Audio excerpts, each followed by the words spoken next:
username to don't ever send me money. Imposters everywhere. Richard Hart, bracket, don't ever send me money. Imposters everywhere, bracket.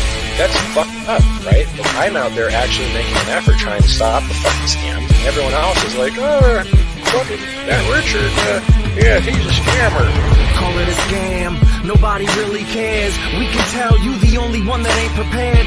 Oh yes, I'ma be a millionaire. 5, a couple trillion shares. Oh no, I ain't getting wrecked again. Richard Hart, he got us set to win. We're a family, we all the best of friends. We ain't a cult, man, just call them Mexicans. ICOs, pump and dumps, they always try to take you. Buy low, sell high, I'm tired of your fake news. You need a token, you broken. Hey, bang, bang. Welcome to the Vets and Crypto Show. It's your boy Vets with the man, Randy Hilarski. What's up, bro? How you doing? What's up, guys? Man, another chaotic week. Life is crazy. Lots of shit happening in our crypto space. Another bomber dropped yesterday. Right? And it's only the beginning, the infancy, poquito, very little. This is the beginning of the bull, right? Like, my God, man. Can you imagine what it's going to feel like in 6, 8, 10 months? Oh my God, chaos. Wow. We think life is flying by now. Like, oh my God. And that's where, like, periodically we try to remind and tell everyone, hey, go touch the grass, so to speak, go live life, take a break, disconnect, reset yourself, take care of your mental health. It's all these things because it can drive you crazy. And if you make bad decisions in this shit, it's going to cost you, right? So yes, it is a caveat and a trade-off to, maybe miss something or whatever, something new is launching, this or that. But yet, if you don't have your mind right either, you can make bad decisions just as equally. So you may feel like you're missing something, but you might be doing yourself a favor if you're burned out to some degree. Sometimes it's just best to step away. Yeah, it's a fine balance, my friends, a fine balance. But I made the decision that this bull run, I'm going to stay tuned in for the whole 18 months of it, wherever it's going to be, and enjoy every moment. Because last time it was just pretty much HEX, right? And I just focused on HEX, and it was pretty simple. Yeah, it was a walk in the park, Kazansky, right? Yeah. Right? It was easy. Yeah, we were just going back and forth and promoting the hell out of HEX, and like now, fuck, I can't even keep track of how many things, we all share what we like and our different interests, and man, it's a lot. I mean, welcome to an L1. Hey, holy shit, you gotta open your mind, broaden the horizons. Take me to the candy shop. Oh yeah, man, yeah.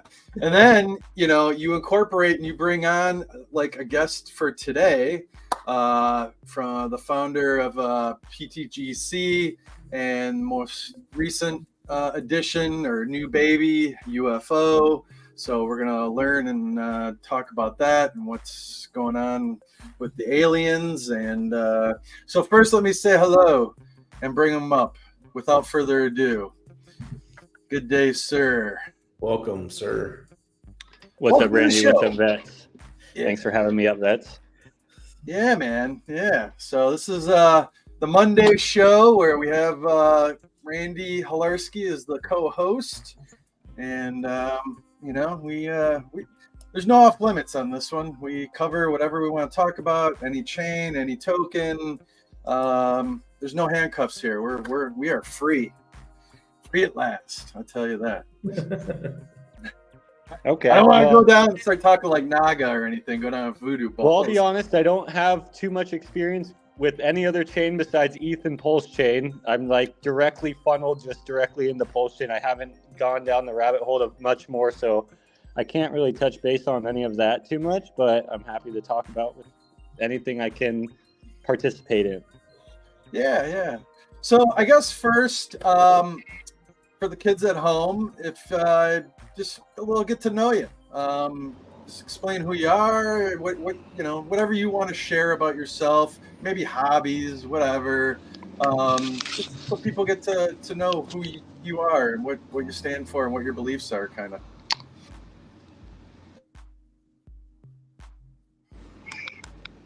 Hey, can you guys hear me? Sorry, I got a phone call. Yeah. Can you please just say that again? My apologies. Yes, I was asking if you wouldn't mind, at your own discretion, sharing what you would like to share with the kids at home, hobbies, interests, just so they can get to know the man behind the product and get to know you. Yeah. So as far as work goes, I come from a line of structural steel. I have a structural steel company based in California.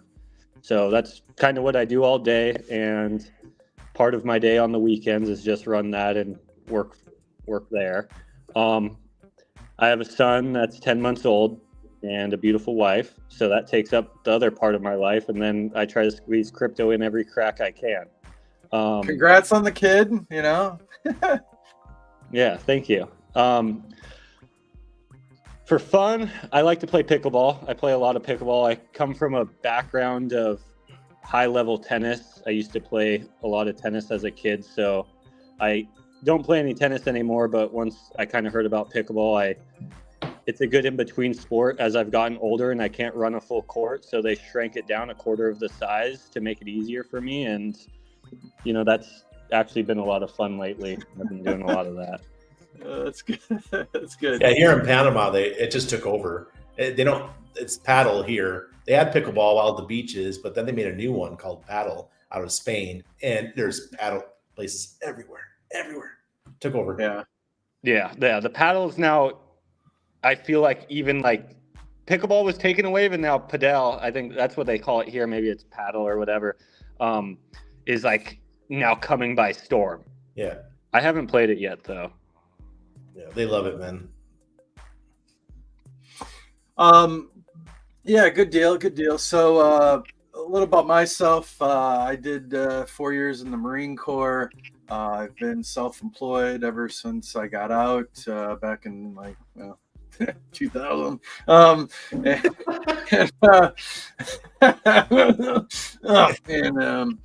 So 2017 was mining Ethereum, and then one thing led to the next, and introduction, and found RH and hexologist and hex, and here we are, man. Fast forward, right? It's crazy. What a journey. They got axe throwing at our Hooters here. Really? That's smart of them. That's really smart. Yeah. We go to Hooters all the time. My kid loves it. So. I'll leave it alone. I was going to say, your kid loves it? Is that the truth? There's many directions we can go with that one. The food is great. I can only imagine. Will you take a picture next time you're there? I bet you he would love to take a picture. Use the kid. Look, we got pictures when he was a newborn with the same girls. He took another picture 5 years later. That same two girls. Yeah. Yeah, that's what I'm talking about. Yeah. Oh, I love it. Did you guys see The Lowest of Stakes? Did you guys both watch it? Yeah, that was good. That was some good comedy, man. That was my kiddo, man. My kiddo. He was the one that said, I saw him. He's famous. Maximus is famous. Shit, up there. I've never even heard of this. This is the 9-inch play on our PP or pleb play on the whole highest of stakes, and they turn it into like a Monty Python type of thing. It's hysterical. It came out yesterday. Oh, it just came out. Yeah. Okay. Yeah, no, I haven't even heard even anything about it. So I'm gonna. Where is this? Where do we? On YouTube on Hexy Bastards channel. Okay. Yeah. I was dying, man. And then at the end, my son's dancing away, and we had a good old time. The guys in the UK, they have a different sense of humor, and they really ran with it on this hour and 25-minute long. Wow. Of these guys doing stupidest shit ever. Oh god. But yeah, Hayden. So we're both We're both proud owners of PTGC. I did pick up a bunch of UFO on day one. So most people here probably don't even know about PTGC. So you might want to start how that idea came about and what your plans were with PTGC, and then why UFO and alien, and I think burn is yours as well. Alien isn't mine. Alien's a community members of the PTGC, so it's a support token. They've been pretty benevolent with the whole entire thing, but it isn't part of something that I've launched. But it's a great contribution to the ecosystem, and it seems to be doing very well too. And people have been happy with it. I thought it was yours. That's why I bought it back in the day. No. No, it's not. But they've seemed to be fair and good with it, and it pays passive tokens that I have created. So that's cool. Yeah, so I can start with PTGC. So like 7 months ago, I was or I guess before 7 months ago, right when Pulse Chain launched, I started working on PTGC, which is the idea behind it was the first DAO of Pulse Chain. It's completely decentralized, completely automated, so all the rewards are automatically sent to you via reflections, or you can claim your staking rewards, and you can participate in the DAO at any time being a staker. If you're in the top 100, you can actually even put proposals in, and you can decide what those funds are used for the future growth of PTGC. Kind of the idea behind that is you have fully decentralized code, but you can ever grow on top of that using DeFi. So like being locked into code and being locked to certain things, you actually kind of are stuck within those restrictions, and you can't continuously evolve with what the market does around you and what new things come out with.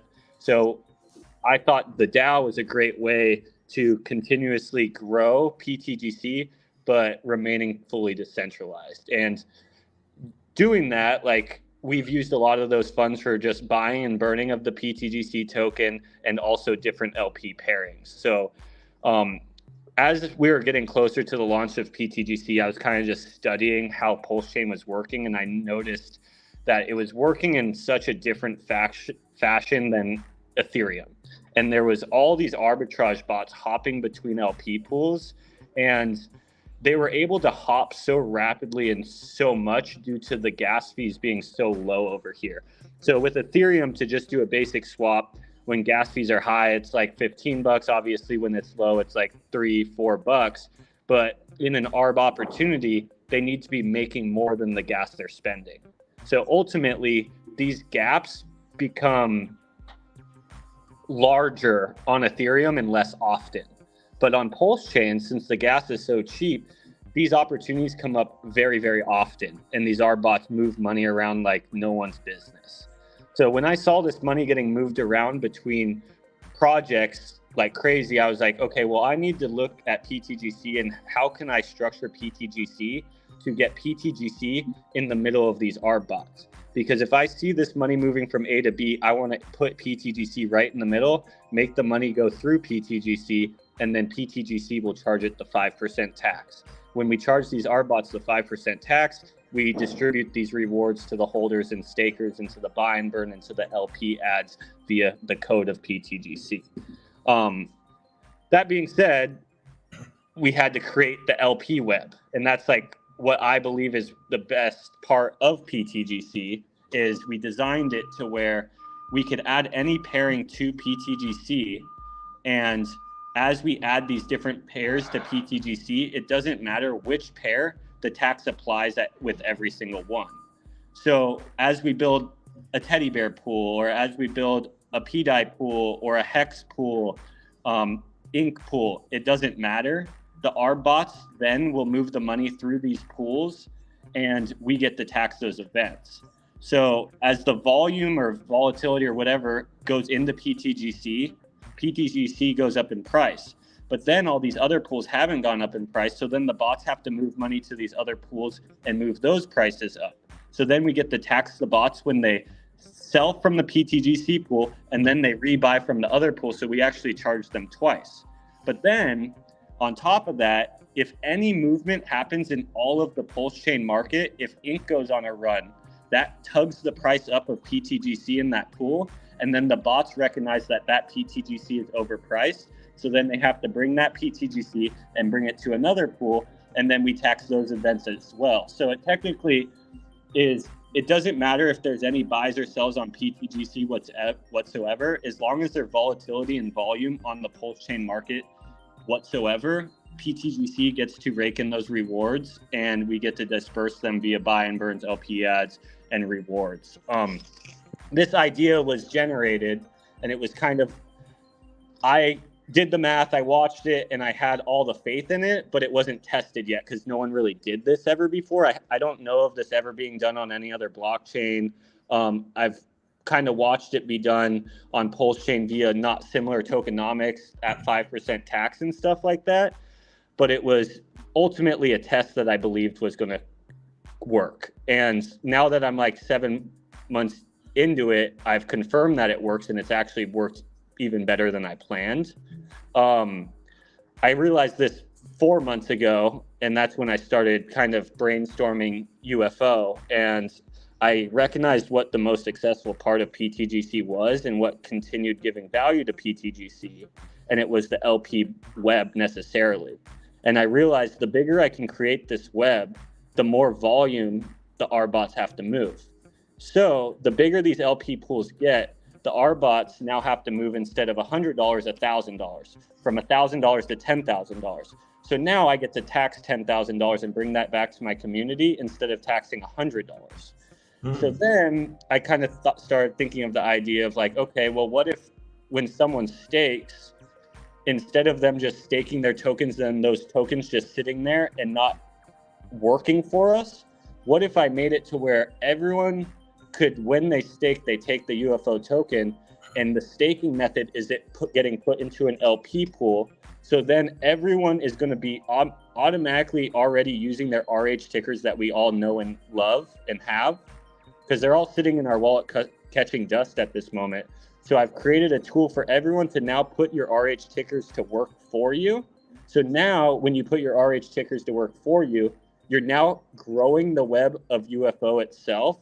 And as everyone grows the web of UFO, it actually now creates more ARB opportunities for these bots.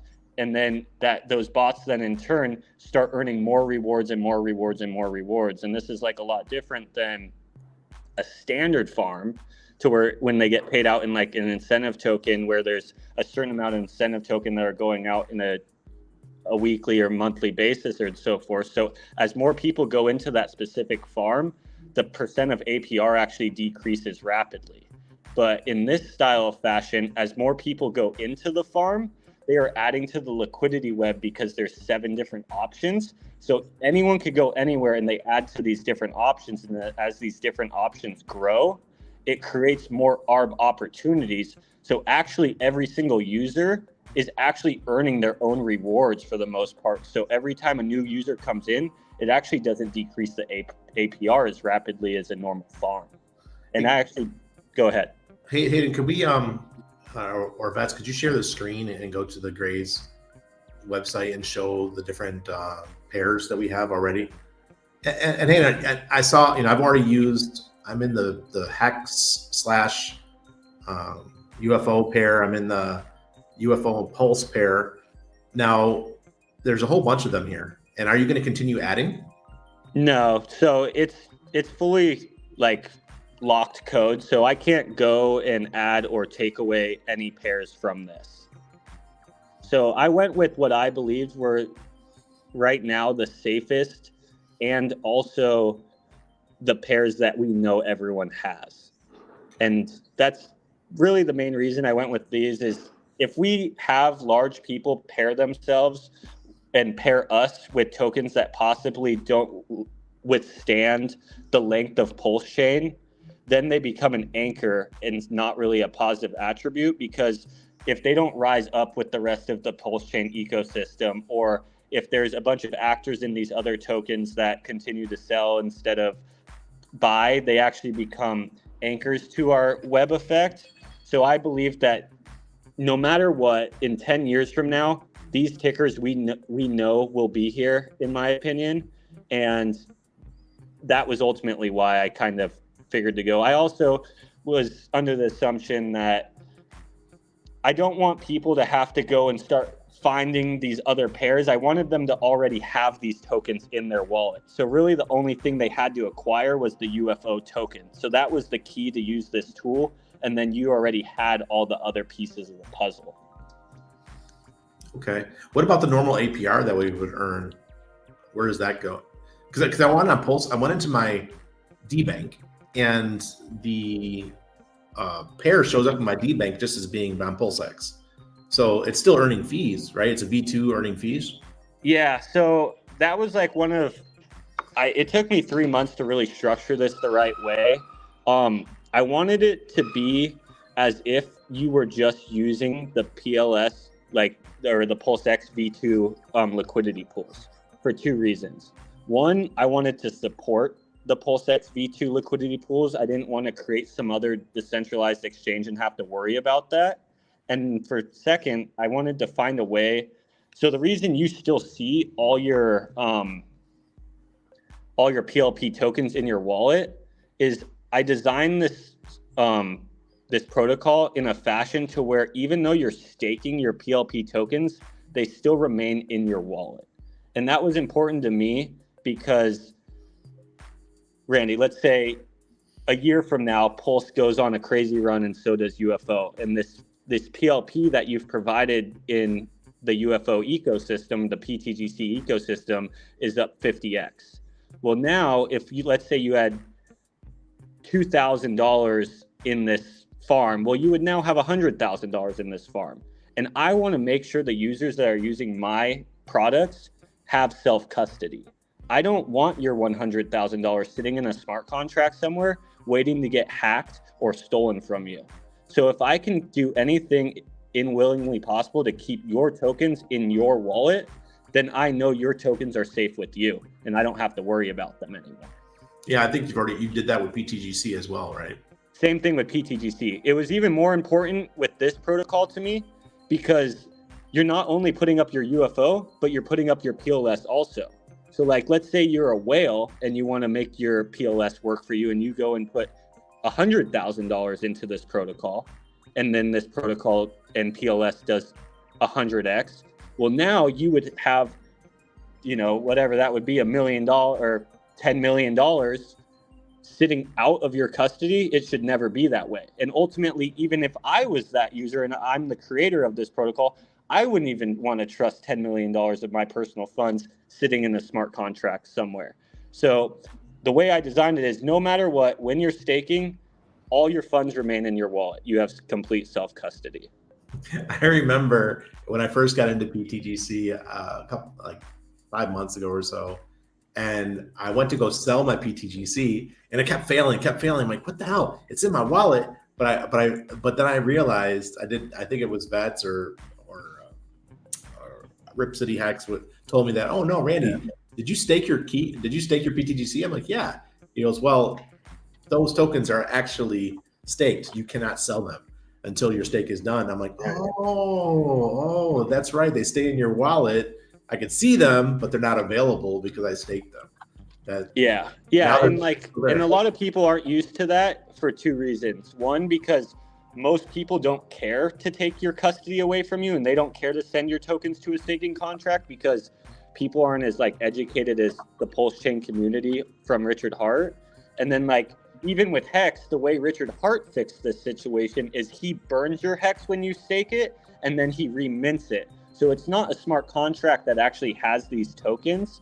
It's just burnt and reminted, which personally, I don't like creating products that have mint functions because sometimes these mint functions have issues, and then there becomes events where they just continuously mint and people find loopholes to mint. So for me, it's better just to create a product that has a max supply and just keep the user in custody of their own tokens. Okay. So there's a little caveat. So you want to at least keep one token in your wallet so you see the rewards, right? What token as far as in your wallet goes? Well, I guess I'm referring more to I experienced this with so like on the PTGC side with like Alien and Burn, you necessarily won't see them in your wallet, depending on the wallet, right? Now there's that caveat. So like MetaMask, you want to keep at least one Alien, or you need to also in addition add the contract address. Whereas like Rabby is smarter and it pulls it and it just like shows up in your wallet. So there's little nuances, I guess I'm just trying to point out between wallets and functionality. Have you played or you familiar with any of those little nuances at all? Or yeah, well, so like how Alien and Burn works is those you don't have to do anything with those tokens. They just automatically reflect into your wallet. And then like with Burn, it automatically just pays you PLS rewards just with what you have sitting in that wallet. So you necessarily don't ever have to do anything with that token whatsoever. Once you buy it, it just automatically starts paying you. And UFO and PTGC are the same way. It's just with UFO and PTGC, you can do additional things with it to earn additional APR. Gotcha. So we got the website pulled up here. You have UFO paired with DAI, PLS, PLSX, Inc. We have Hex from Ethereum, Hex on Pulse Chain, and good old PTGC. Give us some stats. How much have you guys burned since the inception, since the start? Of how much UFO have you burned? Yeah, so UFO has honestly been burning like crazy. So we've already bought and burnt in 4 days 4% of the supply. Woo! Hot damn. Yeah. Bro, you got what the hell you got cooking under the hood, man? Shit, you got turbo rocket boosters. Yeah, the liquidity web's been doing its thing, and that if it's burnt that much, that means it's paid out a shit ton of PLS. So fuck yeah. I mean, I've been running around trying to, say my piece. Like, hey, you guys might want to get into this. Where do we check how much PLS we've earned? It just shows up on our wallet. Well, funny you asked there, Randy. Why don't we take the young lad to the section of the UFO PLP? It's easy if you're scrolling through to overlook this. So kind of go a little slower, but UFO PLP rewards, it's there. And this is where. So you want to explain the functionality of how the rewards claiming and stuff works? yeah, well, the claiming part's pretty easy. You just hop onto this page right here and then hit claim. And if you have multiple LP pools at the bottom, you can just hit claim all, and it will just claim the LP pools for you. How the functionality of it works, though, is when you create that LP pool, right at that point, the smart contract runs your tokens through the smart contract, so it eliminates all the taxation of the token. So when you run it through the smart contract, you don't have to pay the tax fees of the UFO token itself because the smart contract's excluded from fees.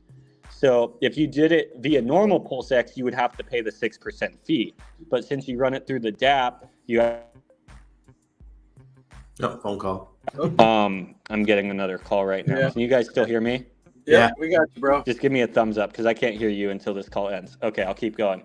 But so when you use the DApp, there's actually no fees to adding the LP. So you can go and come just normal, like a zero tax token. But when you do it with the DApp, right when you create that LP, it registers how much UFO you put into that LP, and that's your UFO shares. And your UFO shares is directly correlated with the amount of they all go to the same pool. So no matter if you go into any of the liquidity pools, you're still just getting UFO shares, and it gets lumped together with every other user in the protocol. So every time there's the 3% tax on every transaction, it gets divided up amongst everyone with those UFO shares. And this is cool because now one LP pair doesn't pay you any bit different than another LP pair. So it doesn't matter which one you go into. All that matters is the amount of UFO you put into that LP pair when you initiate it. And then as price goes up, you're actually losing your UFO because people are technically buying it from you due to impermanent loss. But you don't lose your UFO shares because you lock in that rate when you create that LP pool. So as time goes on, if this does a bunch of X's, it incentivizes you to actually stay in the LP pool, because as soon as you close this LP pool down, you lose your UFO share rate, which was made 6 months ago. So now people are incentivized to actually stay in the LP pool. And even this helps you if you bought the top. Let's say you're someone who bought the top and you lock in a horrible UFO share rate. Well, then if the price goes down, you now have put more UFO in your liquidity pool because the price went down, so the UFO grew. You can actually close your LP pool and then reopen it at a better share rate. So if there's a 50% drop, you now just got yourself a 50% better share rate just by readjusting your pool. So then it's not only a negative feature when price goes down, you can actually readjust yourself and then reap the benefits if just the same way if you got in at the lower price. Right. Outstanding. I want to give everyone an update about. I think I have to exit out real quick, and then I'm gonna hop back in so I can hear you guys again. Okay. Okay. All right. So what happened with me is I set mine up, my UFO. So it would have been yesterday, probably around 3 p.m. So almost 24 hours ago, a little over 24 hours ago, and it's earned me 420,000 PLS in the two pools that I'm in, and it's not a ton of money. I just want to make that clear to everybody. The hex one was a pretty decent amount, but the other one, the UFO with PLS, was probably a 3 million pulse chain that I put in there. But holy crap, man, that's gonna end up being, let's just round it up to 500,000. So you're looking at about 15 million pulse chain a month with the current situation, just coming in. Yeah. I love this kind of shit. Yeah. Hey, Jay's like, Randy's wheels are turning. Yeah. Can you guys hear me all right? Yes, sir. You sound good. Okay. Now I'm a gamification freak. When I see this kind of stuff, when I start to grasp it with this and some of the other projects that are being built right now with really smart token economics, holy crap, man. I'm loving Pulse Chain. We're having so much fun. Well, you want to know, this is like the craziest part that I still can't even believe is PTGC and UFO are volume and volatility based protocols built on a blockchain that actually no one has really came over to yet. So we're completely built on a blockchain that has low volume, but we're a protocol that is volume based and we're thriving. So once volume actually comes to Pulse Chain, since we're a volume and volatility based protocol, we're going to amplify. So let's say Pulse Chain's volume and price 10x's from here. Well, then that's going to make it so all of our liquidity pools, since they're pretty much burnt and locked, and then with UFO, they're just fully incentivized for people to stay. There's no reason for people to leave. So when those LP pools go up 10x, that means the volume is going to increase 10x because the majority of the rewards are coming from the R bots, and now they're going to move 10x more money.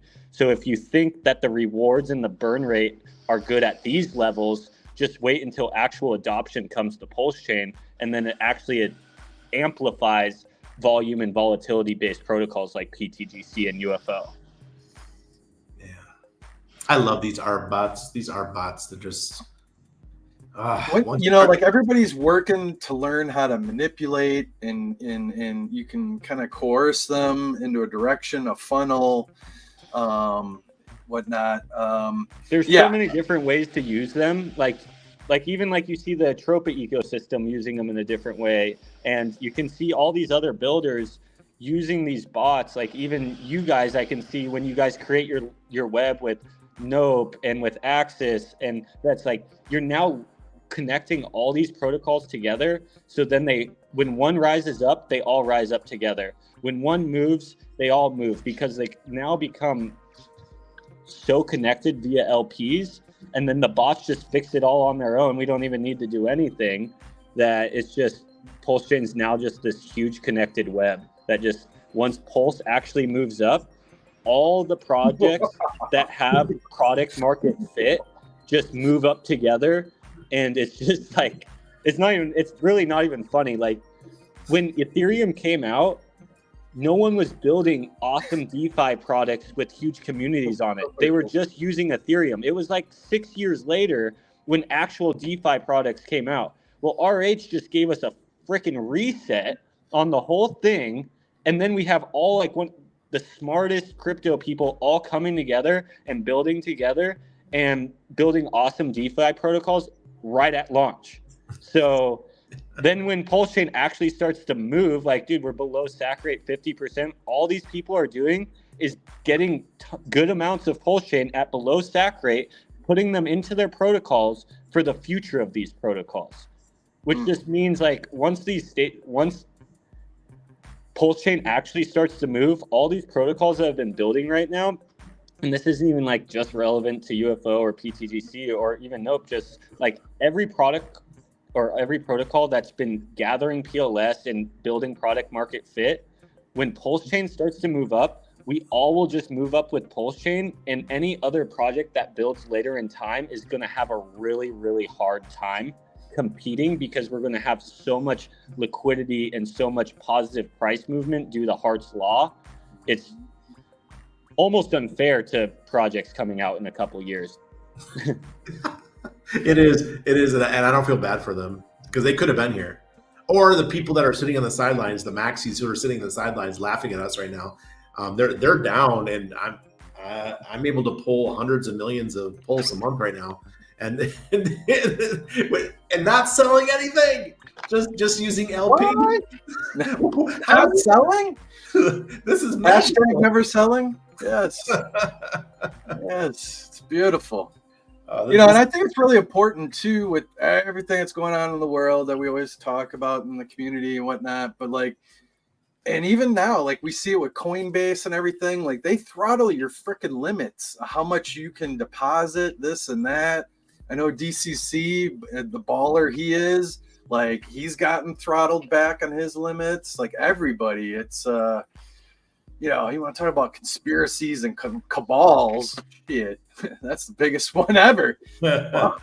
Like, man, like, let's get over it. I'm just thankful for Tower Bank here in Panama. 50K a day is the limit. Yeah. I could use that. I could deal with that. Yeah, no doubt. But yeah, so you got to be pretty happy with your chart here. Let me go back to this one. That's on the 4 hour even. Just great, congrats. It's just, and then PTGC's. How many days now? We're on day 3, right? 4 days. 4 days. Okay. Right. Today is tomorrow is a new moon, so we're right in that bullish. What a great time to launch a project, especially UFO. You guys are sitting on the dark side of the moon and just take advantage of this new moon cycle. Yeah, especially with PLS just retracing. Like some people look at it as a negative, and I'm just like, all right, I'll just ride that right back up. Like that works good for me. Yeah. Yeah, and obviously a direct beneficiary. PTGC has been bouncing back, performing, and go ahead. Yeah, so UFO has a 1% buy and burn for UFO and a 1% buy and burn for PTGC. So with all this volume and volatility on UFO, that's also helping PTGC at the same time. And due to the web forever increasing with UFO and that 1% tax that's associated with UFO, that will just increase the buy and burn going to PTGC indirectly with a completely sub like web, even though that web isn't connected to PTGC itself. It's connected to a token that benefits PTGC at the same time. Gotcha. So that's kind of why you see that little kick up right there. We were coming for 10% of the supply bought and burn of PTGC. and we're at like 9.5 for a while. It's just been a little bit more difficult, especially with Pulse retracing a little bit, because then we obviously rode up with it and then rode down and people get scared. But then right when UFO launched, because of uptick in volume just with UFO, it took us over 10% of PTGC bought and burnt forever, which is a large amount in only 7 months of being on the market. Oh, I'm impressed. Yeah, that is hot tamales. Hot tamales, tell you that much. Oh god, if people understood these bots, they wouldn't be thinking about trading anymore. The last time I thought about like, oh, what if we go up 10x and we could sell 20% and double, you know, like how I had this old idea of how I would trade for years, and I threw that out the window with liquidity and stuff. I don't need to trade. Just let's do it this way, and I don't have to click sell. I just withdraw. It's a lot cleaner. And you're helping the ecosystem at the same time. Like that's like one of the things that I've like always tried to like, okay, us as Pulse Chain people, we need to support the thing that we plan on paying us for the rest of our lives. Like I plan on Pulse Chain being around forever, so we can't just be constant extractions of the ecosystem. We also have to be givers to the ecosystem. So then I also look at like, even though I do want to use Pulse Chain to better my family's life, I also have to make sure Pulse Chain's here forever to better my family's life. So you can't just take from the resource, you have to also plant the seeds so the next crop can grow. Absolutely. Yep. And that's one of the things that I think is cool with like passive income plays like PTGC and UFO. You actually can like just park your funds there, have those funds work for you. You never have to touch the initial, and then you can just take that APR. And if you do need money to exit, just exit your APR and have your initial work for you for the rest of your life. And that initial will grow in value on its own over time. And you never had to pull from it, because if you keep pulling from it, eventually it runs dry. Yes, it does. And so staking is only currently, or is only available through PTGC? Is there going to be UFO, or you just hodl UFO and that's all you got to do, or any additional kickers to earn? Well, the plan with UFO is the staking mechanism in it is the LP providing. Okay, that you're just it's already out. It's set. You're not one. Well, you could always add if you wanted to, but you don't have any intentions, because that's your game theory is the LPs. Yeah, that's where if you want to participate in making additional rewards, I want LPs to be the best option, because when you go to LPs, you're going to be amplifying the whole entire mechanic of the machine. And when you amplify the whole entire mechanic of the machine, you're not only helping yourself, but you're helping the whole UFO and PTG system alone. Yeah. Hey, you mind? So AJ Rip City Hex is asking, are you getting reflections while providing LP? You are not. So if you want to earn, how I kind of have told people to play it is, if you're wanting to earn UFO reflections and you're wanting to earn PLS and rewards, it's good to divide your stack up into possibly two. Keep your bag that you hold and keep your bag that you provide in LP. The reason I think this is kind of cool is you actually, as more people provide LP, you actually make it more incentivizing for people just to hold, because there's less people dipping into the holding rewards as the reflections, because there's less people to divide it out to.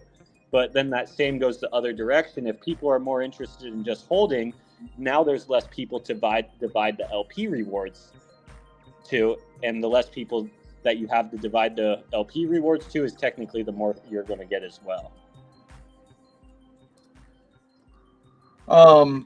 So Paul Sachs is asking, UFO going to close the ratio on PTGC? I look at them as two completely different products.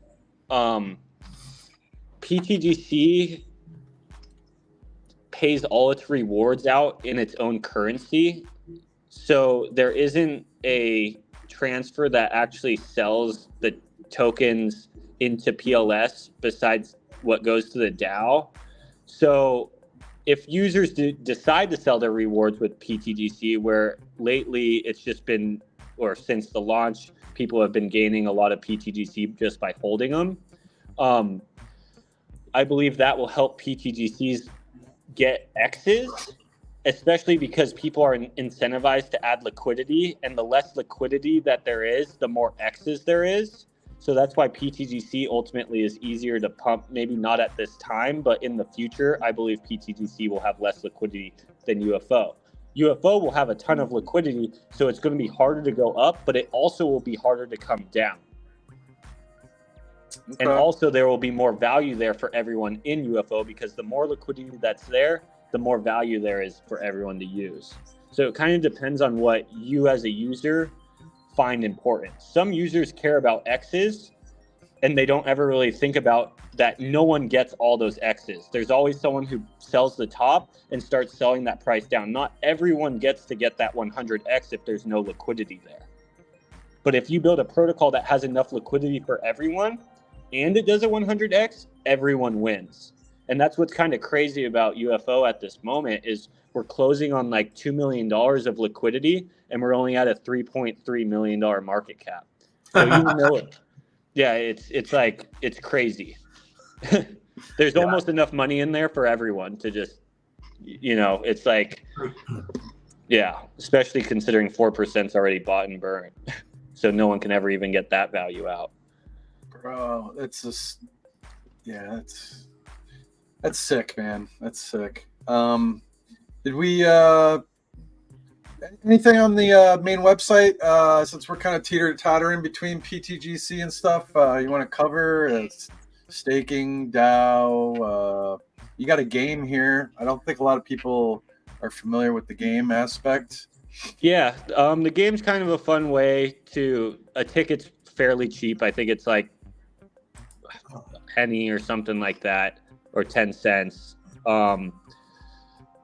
I'm going to be adjusting the game after I get everything wrapped up with the devs, because a community member suggested that we make it to where 25% of the PTGC constantly rolls into the next game, so it's ever growing. And I did think that was a pretty cool idea, to continuously incentivize the fresh new game. And if the fresh new game is always bigger than the last game, it's going to just keep compounding and bringing more users in and in and in. So after I wrap up what I'm working on, I am going to make that adjustment to the code of the game and launch a new game and just pull this one down. But yeah, it's a fun game to play. I feel like everyone puts code on blockchain, and it's always related to a token. And I think what's cool about our game is it's decentralized code on the blockchain that's just not associated with the token. And there's tons of way to use blockchain that doesn't always just have to be about a token, and this is a good example of it. Yeah, definitely. No, I like the future gamification, what you got in store and what you're planning here. It's gonna be good. So, for example, just for 10,000 PLS, that gets you one ticket, next drawings in 5 hours. As simple as that, right? 1 day, 5 hours. Oh, excuse me. Yep, I'm blind. Yep. Yeah. So, yeah, each game has a 3-day period, and pretty much everyone just gets to buy tickets for 3 days. The more tickets you buy, the more chances you have to win. And then after that 3-day period, the game automatically picks a winner based on how many, just based on all the random tickets out there. And if you're the winner, half the pot goes to you in PTGC, and half the pot just gets burnt into the PTGC buy and burn address. Damn. Nice. So is the hopefully I'm posting the right Telegram group, the Grays 808? Are you piggybacking that? I don't use that one really. Okay. That one's a community member, a team member made that one to talk about the amplifiers, because since we do have amplifiers like burn and stuff like that, it's hard when people are asking questions and then there's other people talking about the amplifiers and confusing them, and I don't like to distract the users as much, but I believe it's... Oh, a phone call. 1 second. or I'll try to find it. It's on my website. I believe it's just the Gray's currency. Oh shit! Yeah, my bad. I should have started with the website. It should be down there. Yeah. Yeah. My apologies. Oh boy. Oh Christ. It's okay. People put it in the chat. All right, good. Yeah. SMO is usually all over it. Yeah, there you go. So yeah, the Gray's currency right there. Good deal. What other man? So anything else that we need to be aware of? Any little unicorns or you know? I wouldn't say there's any unicorns. Like, this is ultimately what I've been working on for the last 4 months. I'm pretty happy with the product that's out, and I'm gonna just be spending a while now just educating people on what it is, because it's ultimately not a simple token to understand. So I feel like I just have to let people know about like what this tool is and how to use it, and how you can pretty much put all your RH tickers to work for you. And there's no reason to sit around for the next 10 months, 1 year with them sitting in your wallet if you can keep complete self-custody of them and earn PLS at the same time. Absolutely. Yeah, you know it. Abdul's asking, are you going to do a gauged pool on PHUX? Could that be an opportunity, a possibility? I don't really know anything really about Fux. Is that a V3 pool or what? It's balancer, so it's different. It's what we're using for the solid index. Okay. Do you know if tax tokens work on that? Because I know that's a big issue with like V3 liquidity. That I can't answer that. I think Beetroot, I believe, was on there at one time. Beetroot rugged us, but they were a tax token, I believe. But shouldn't Fast Abdul kind of have an idea? He's in that world. Yeah, he's answering that. He's asking the question. But on the tax, Fast Abdul says they can. Yeah.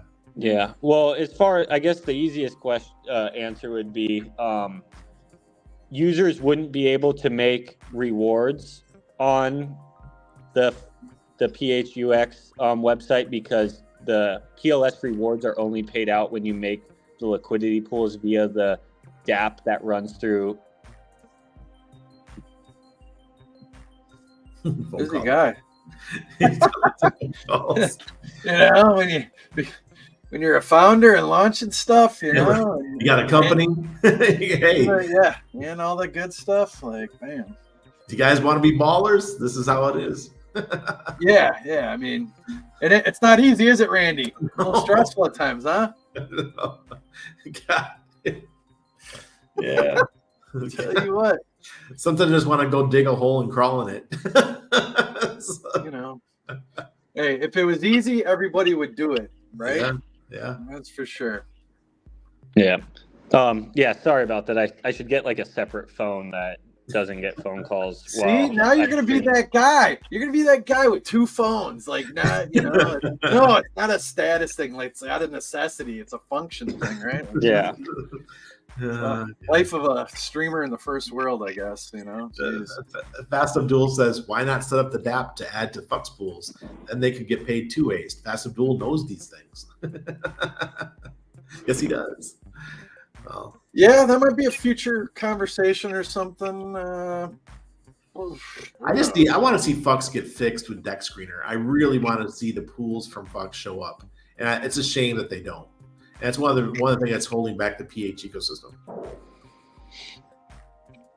Yeah. Yep. I got to get going soon. We're about to hit 6 p.m. my time, so I got to get going. Yeah. Feel free. So I'm gonna have an outro and all that good stuff. Any last minute questions, Randy? Where can the kids at home find you? What's this Patreon thing? How many members you got? What's going on in there? I don't know, about 420 members. It just keeps growing. 5-6 new people a week, and now we're about to set up a way people could do a crypto and kind of move away from Patreon because we are crypto, right? So might as well have a crypto side.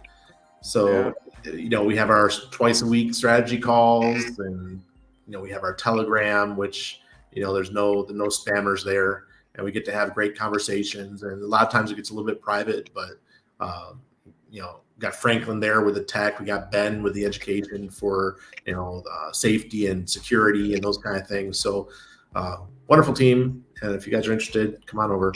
And a lot of prominent known members are in there, and they're doing a lot of creative stuff. Everyone always seems to be building. Sometimes we're getting kind of insider first knowledge-ish. Airdrops. Lots of airdrops. I mean, do the airdrops almost pay, or if not pay, for the Patreon? For like 5 years, like 10 years, the airdrops have been ridiculous. Kind of a no-brainer. I don't know. There's good people though, and that's kind of the benefit. Like, you get the benefit to kind of screen them, so to speak. It's not fully automated. You're kind of passing a sniff smell test initially. Almost banned someone the other day because they shared some info from our group to somebody else, and that other person snitched on them and told me within 1 minute. I was like, bro, careful. And that's good, and it's on point, and it's necessary, and just know that, peeps. Like, don't play those games, or give credit where credit is due. Don't try to make it your own, and all that. Just cite your source, short of it being, kind of confidential information. But if you're relaying data, like, if it's not your own, cite the source or where you got it. That's all. Yeah, I like it that there's no screenshots. We're very private. It's cool. Yep. All right. Well, Hayden, thank you. We appreciate you coming on today. And now I feel like I understand the ecosystem a lot better now than I did before. Yeah. See? No, it was good talking to you, Randy, and Vets. Thank you for hosting it. Yes. You're the man putting it all together. Yep. Appreciate your guys' time. I'll hit the outro. I knew you needed this, Randy. So, just trying to look out for you, brother. Yeah, appreciate that. Trying to look out. All right, gentlemen. Have a good one. Take care. Bye. Here's a little outro for my peeps. Let's go. Pretty scary, man. Hey, isn't it because to be on 2 feet?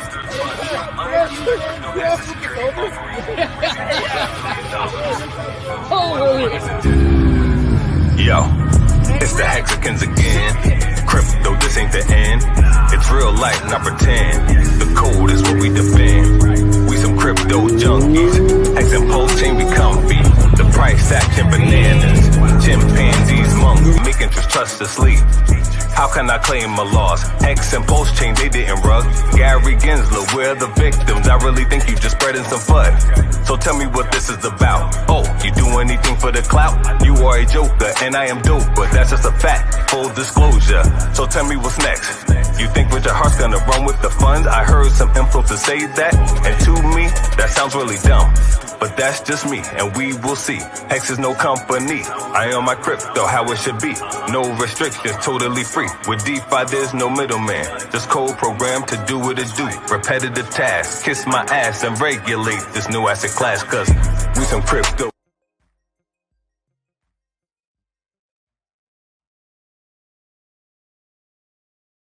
Change the world, start off by making your bed. If you make your bed every morning, you will have accomplished the first task of the day. It will give you a small sense of pride, and it will encourage you to do another task, and another, and another. And by the end of the day, that one task completed will have turned into many tasks completed. Making your bed will also reinforce the fact that the little things in life matter. If you can't do the little things right, you'll never be able to do the big things right. And if by chance you have a miserable day, you will come home to a bed that is made, that you made. And a made bed gives you encouragement that tomorrow will be better. To pass SEAL training, there are a series of long swims that must be completed. One is the night swim. Before the swim, the instructors joyfully brief the students on all the species of sharks that inhabit the waters off San Clemente. They assure you, however, that no student has ever been eaten by a shark, at least not that they can remember. But you are also taught that if a shark begins to circle your position, stand your ground. Do not swim away. Do not act afraid. And if the shark, hungry for a midnight snack, darts towards you, then summons up all your strength and punch him in the snout, and he will turn and swim away. There are a lot of sharks in the world. If you hope to complete the swim, you will have to deal with them. So if you want to change the world, don't back down from the sharks. Over a few weeks of difficult training, my SEAL class, which started with 150 men, was down to just 42. There were now 6 boat crews of 7 men each. I was in the boat with the tall guys, but the best boat crew we had was made up of the little guys, the Munchkin crew, we called them. No one was over 5'5". The Munchkin boat crew had 1 American Indian, 1 African American, 1 Polish American, 1 Greek American, 1 Italian American, and 2 tough kids from the Midwest. They out-paddled, outran, and outswam all the other boat crews. The big men in the other boat crews would always make good-natured fun of the tiny little flippers the Munchkins put on their tiny little feet prior to every swim. But somehow these little guys from every corner of the nation and the world always had the last laugh, swimming faster than everyone and reaching the shore long before the rest of us. SEAL training was a great equalizer. Nothing mattered but your will to succeed, not your color, not your ethnic background, not your education, not your social status. If you want to change the world, measure a person by the size of their heart, not by the size of their flippers. The 9th week of training is referred to as Hell Week. It is 6 days of no sleep, constant physical and mental harassment, and 1 special day at the Mud Flats. The Mud Flats are an area between San Diego and Tijuana where the water runs off and creates the Tijuana Sloughs, a swampy patch of terrain where the mud will engulf you. It is on Wednesday of Hell Week that you paddle down to the Mud Flats and spend the next 15 hours trying to survive the freezing cold, the howling wind, and the incessant pressure to quit from the instructors. As the sun began to set that Wednesday evening, my training class, having committed some egregious infraction of the rules, was ordered into the mud. The mud consumed each man till there was nothing visible but our heads. The instructors told us we could leave the mud if only 5 men would quit. Only 5 men, just 5 men, and we could get out of the oppressive cold. Looking around the mud flat, it was apparent that some students were about to give up. It was still over 8 hours till the sun came up. 8 more hours of bone-chilling cold. The chattering teeth and the shivering moans of the trainees were so loud, it was hard to hear anything. And then one voice began to echo through the night. One voice raised in song. The song was terribly out of tune, but sung with great enthusiasm. One voice became 2, and 2 became 3, and before long, everyone in the class was singing. The instructors threatened us with more time in the mud if we kept up the singing, but the singing persisted. And somehow the mud seemed a little warmer, and the wind a little tamer, and the dawn not so far away. If I have learned anything in my time traveling the world, it is the power of hope. The power of one person, a Washington, a Lincoln, King, Mandela, and even a young girl from Pakistan, Malala. One person can change the world by giving people hope. So if you want to change the world, start each day with a task completed. Find someone to help you through life. Respect everyone. Know that life is not fair and that you will fail often. But if you take some risks, step up when the times are the toughest, face down the bullies, lift up the downtrodden, and never, ever give up. If you do these things, the next generation and the generations that follow will live in a world far better than the one we have today. And what started here will indeed have changed the world for the better.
time will work out. I pull around and never mind. Money, money, money, must be funny in a rich man's world. Money, money, money, always sunny in a rich man's world.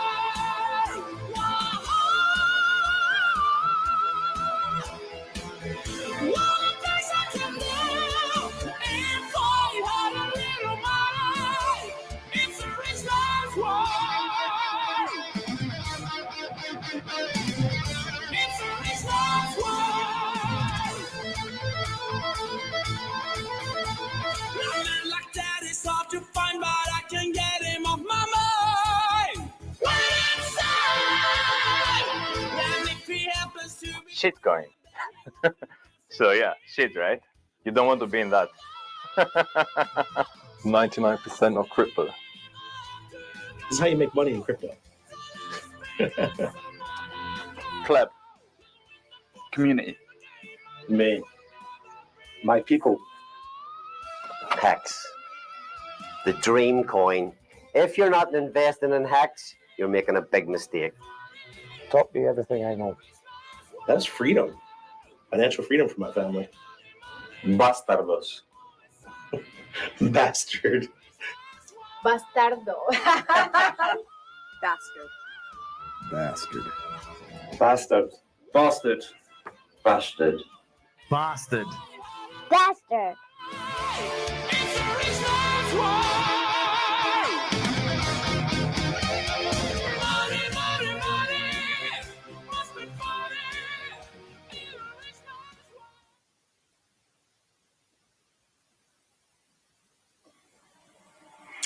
Put your little hand in mine. There ain't no hill or mountain we can't climb.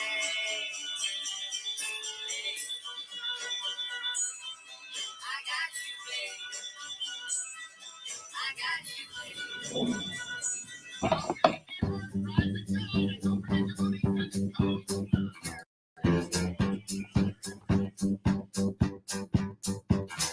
I tumble out of bed and I stumble to the kitchen. Pour myself a cup of ambition. Your kitchen trying comes alive. I jump in the shower, my blood starts pumping. Out on the streets, the traffic is jumping. Folks like me jump from 9 to 5. Working 9 to 5. What a way to make a living. Barely getting by. It's all taken and no giving. They just use our buy and they never give you credit. It's enough to drive you crazy if you let it. I'm not too far for your service and devotion. You might think that I might deserve a great promotion or to move ahead, but the gods will see you let me. I swear sometimes that man is out to get me.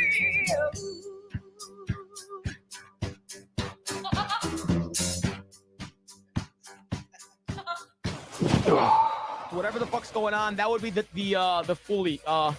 But obviously the real one is not. Fucking hell, Squid Game's looking good, So man. the market cap is I need to sell some of this shit. $1.68 trillion. And now the market. Oh! Oh! It went to zero! Yo!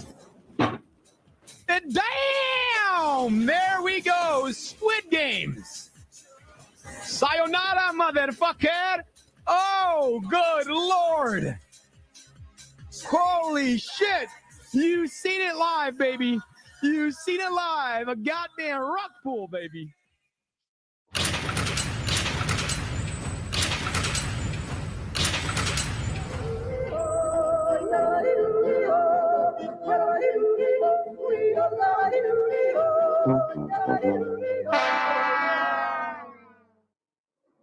So I found Bitcoin when it was at about 43,500. Rode that up. I basically went all in on Bitcoin. My idea was to stack sats and rode it all the way up to about 64, 65K, which just so happened to be the absolute top, and it never went any higher than that. Around that time, I cashed out my something like £742 to be relatively specific. I put it into Kraken and I started doing spot trading, which was good. I was learning about TA and I was doing all this, doing all my TA, drawing lines on charts and all that, crazy, wonderful stuff. It was working very well for me. And then I got introduced to this wonderful tool called margin trading, which allowed me to multiply my losses by a factor of up to 100x. So, lost all my money. Yeah, did some real fucking degen shit, man. Some real fucking degen shit.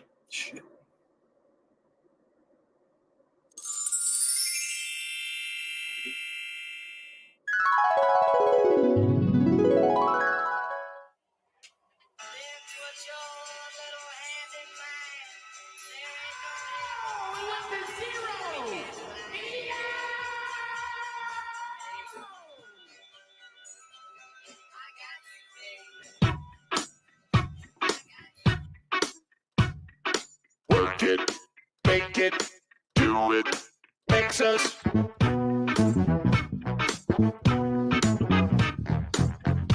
Harder, better, faster, stronger. Work it harder, make it better, do it faster, makes us stronger. More than ever, hour after hour, work is never over. Work is never over.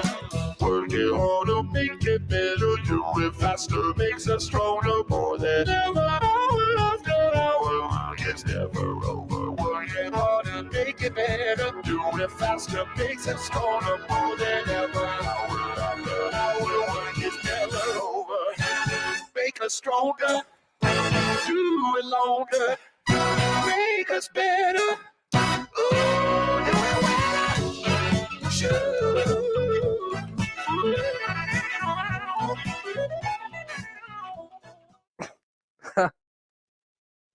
Fucking wrecked again.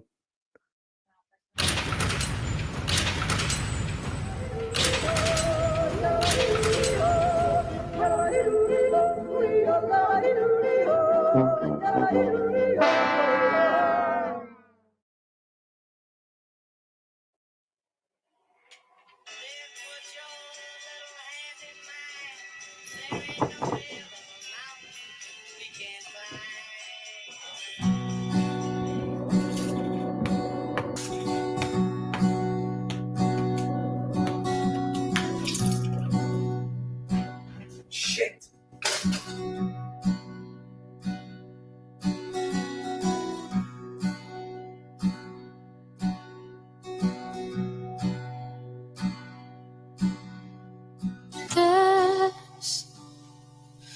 Despierta ya, deja de llorar, que hoy vamos a Don't worry, son, you got to stay baked to make it. For fuck's sake. Prepárate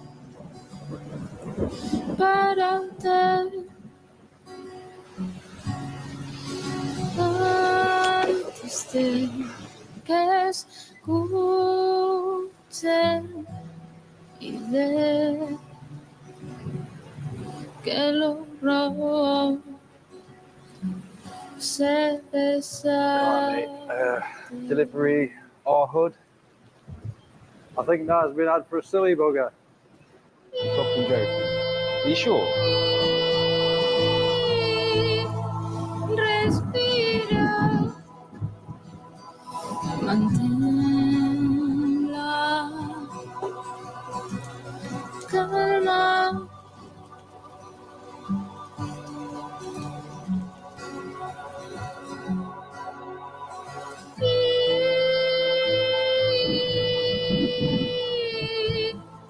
Respira,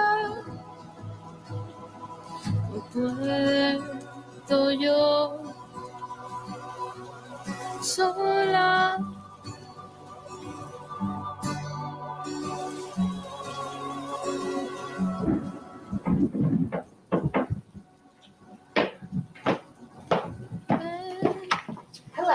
Oh, hello, you alright? Oh, you're not my usual guy. No, he's off sick at the minute. You can come in if you like, though. You're right, I love my fucking record. Leave it sit, yeah? Oh. Nerviosismo.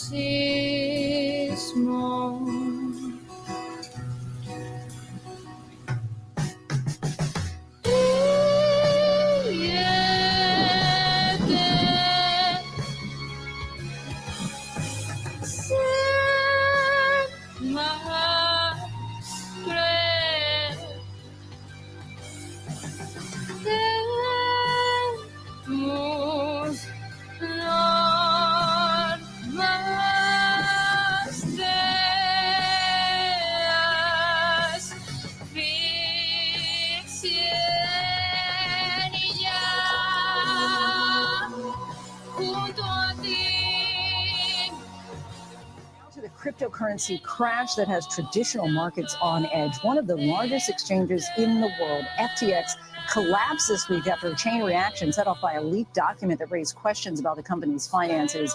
Here's a look at how it all went down and the aftershocks now shaking the financial markets by the numbers. $500 million worth of FTT tokens. That's how much a competing exchange called Binance pulled out of FTX following sales sent Espero que te asfixies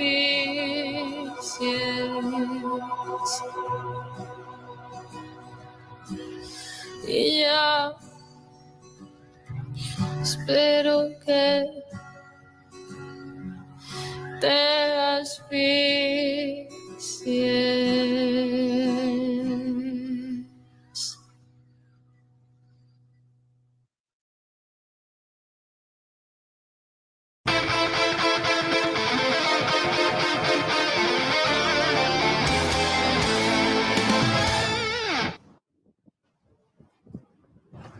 Mate, are you a fucking Mexican?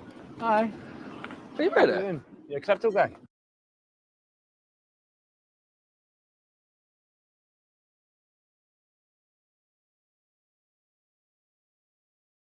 I am, mate, yeah. Nice to meet you. I'm Moomin Man, how you doing? Moomin Man, fucking hell. You want a Do you mind if I sit with you a minute? You want a pint? I'd love a pint, mate. All right, brother. Oh. I'm drinking inches, please, mate. Inches? Yeah. All right. One of them, yeah. Awesome. Ah, legend, mate. There you go, brother. Thank you so much, bro. No bother. Cheers. Stand your bar. Enjoy.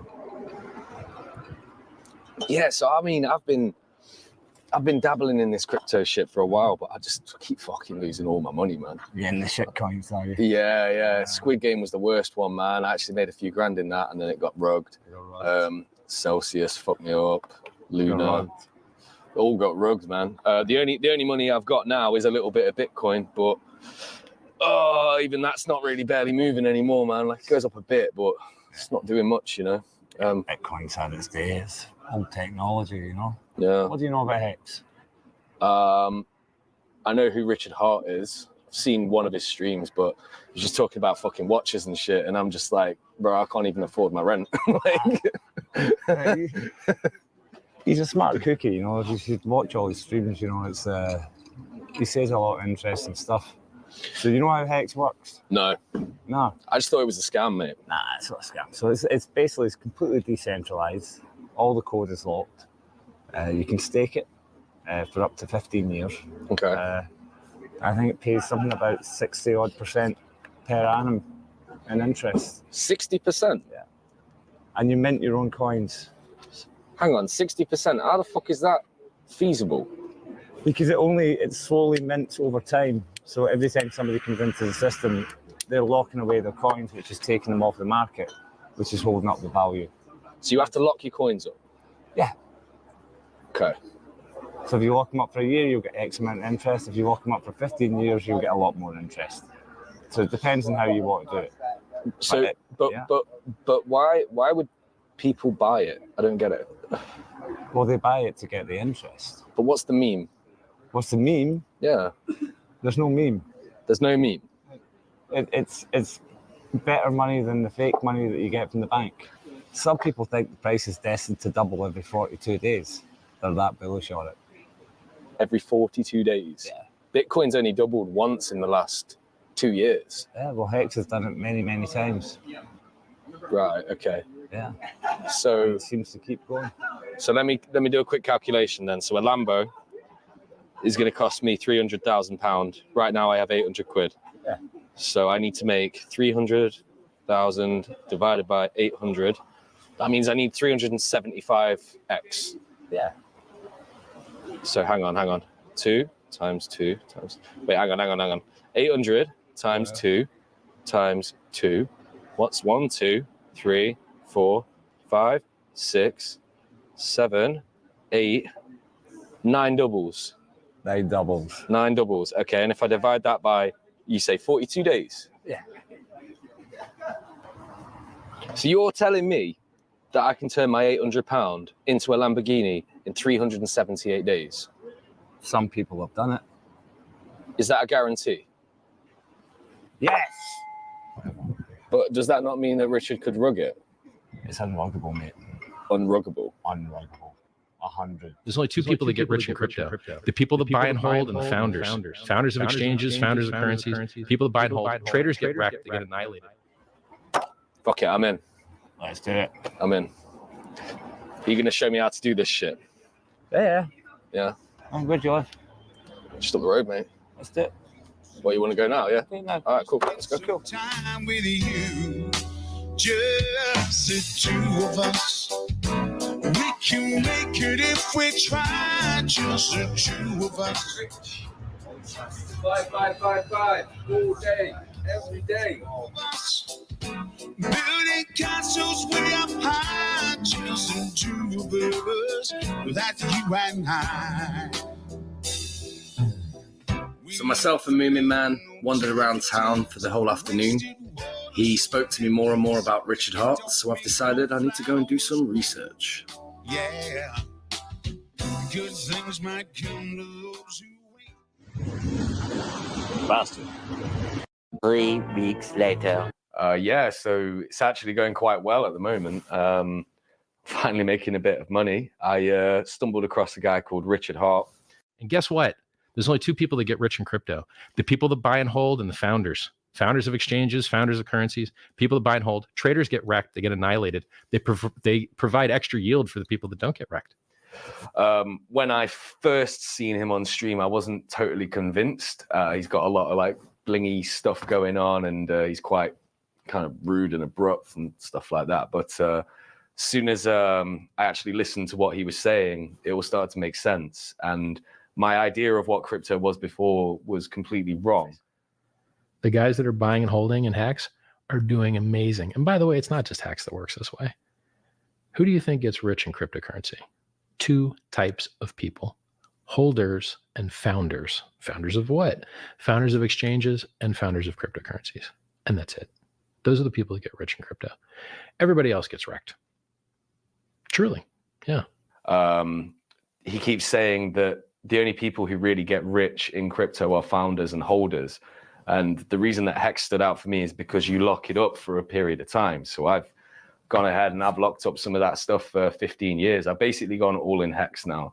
And already I'm making pretty good money. I'm actually going to look at one of them RX-8s I told you about next week. I can actually afford one now. So that's pretty good. But yeah, I'm just really excited. Finally starting to get somewhere. I'm going to quit my job, my executive position at Deliveroo soon enough, because I don't think I need to work there anymore. Really, my T-shares are my employer now, or my employees, should I say. So yeah, I've got a couple of T-shares now, killing it, man. Making 12 hex a day.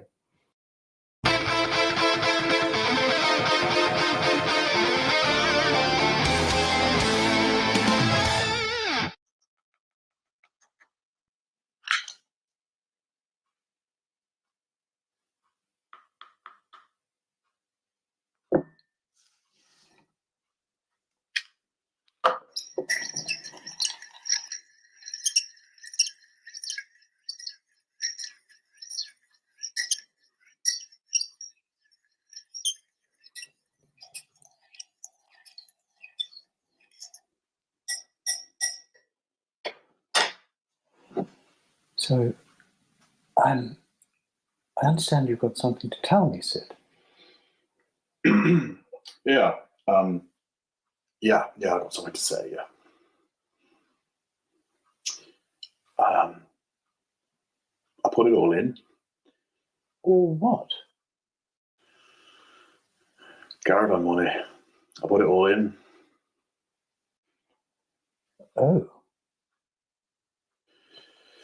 Well, you know, I was thinking that it was just sitting there. You know, we only put the deposit down, and I thought, right, I can get that back. So I went down to Caravan place, and they said, yeah, we can give you a deposit back, no problem. So I was looking on the YouTubes. I went on the internet, and I saw this man with a top hat, and he was talking common sense. You know how much I like common sense. So I was listening to this man for a bit, and he had this thing. It was called eHEX.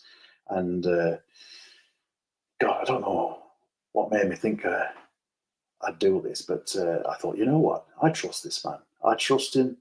I trust him like I trust my own life, you know. And so then, yeah, I thought, well, what money do we have that's not doing out? And I thought, a caravan. I mean, we haven't been on holiday in about 12 years now, love. So I thought, well, I'll get money out. And if it works, mind you, if this works, we could have 10 caravans by the time we, all we have to do is wait a couple of years, and then we get that money back, plus interest and plus yield. And I thought, this speaks to me, this does. I thought it does. So, yeah. So I went down, got the money out, chuck it straight in crypto.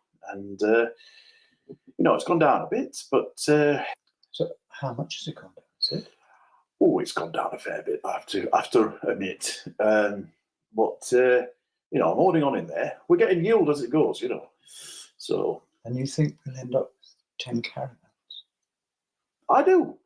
In the end, I think we'll do well out of this. Well, I don't really know anything at all about this Krypton thing. I actually thought it was something to do with Lex Luthor and Superman, but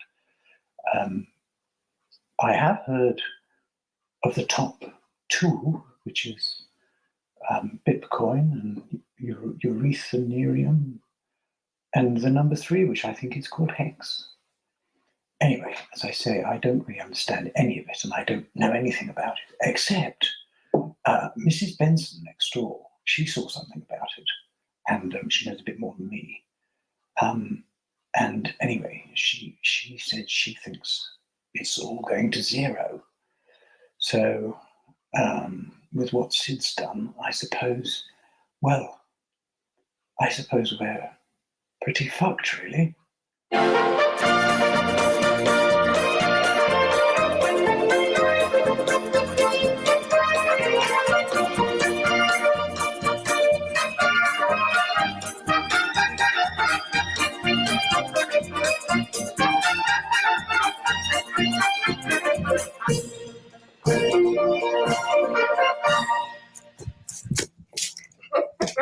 That's it.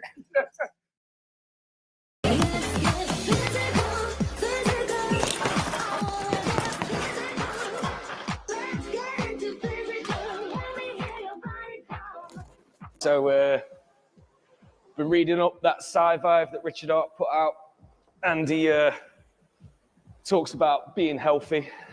So I've been eating more and moving less.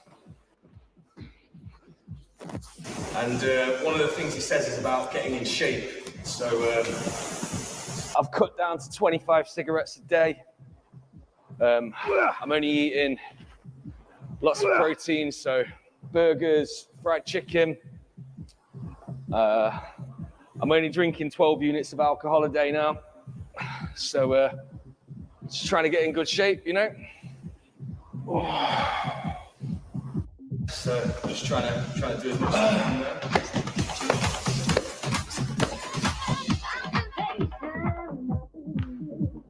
Hey man, you know how to put this at the top, sir? Flick it up to the 10. You see that, yeah? Yeah, all the way up, There you go. Yeah, Sam. So cut down my alcohol to 12 units a day. Trying to eat more protein, More KFC is quite good for that. I don't like the thighs, man. It's all about the breasts and wings. You know.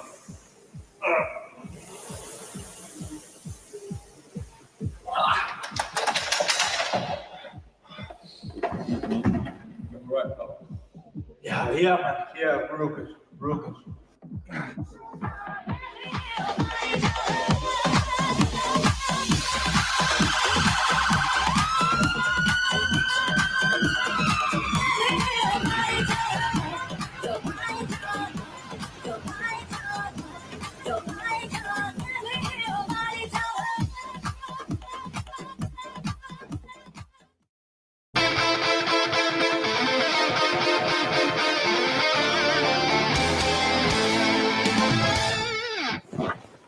Right then, son.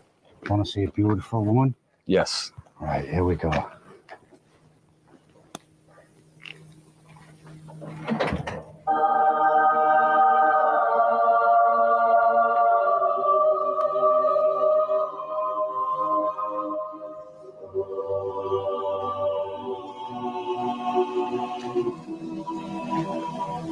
Wow. Oh, yes. Does she do it for you? Listen up, son. Have you bought a car before? No. Right. Buying a car is like making love to a beautiful woman. Got to make sure she looks right, got all the right curves, make sure you can afford her. And if you push the right buttons, you can ride her all day and all night. Do you like the sound of that? Mm-hmm. You want to slip in? Yes. Good, mate. Slip yourself in there, young man. Oh, it's comfy. See all those lights? Yep. That yellow one means you've got an engine. Okay. Red one means you've got a battery. Okay. That other red light, oil light, that means you've got oil. Okay. Yeah. Everything's spot on. You won't get a better baby than this.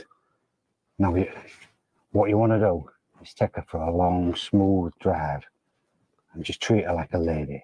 Okay. Can I start it up? Start the baby up. Whoa, whoa, whoa, whoa. Can I stop you there, young man? Starting a car is like making love to a beautiful lady. You've got to take it easy to start with. Be gentle to start with. Then you can wind it up and then you can get rough later on. Okay. Just take it easy.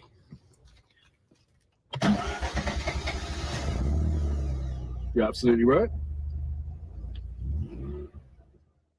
Oh, mate, she's a beauty.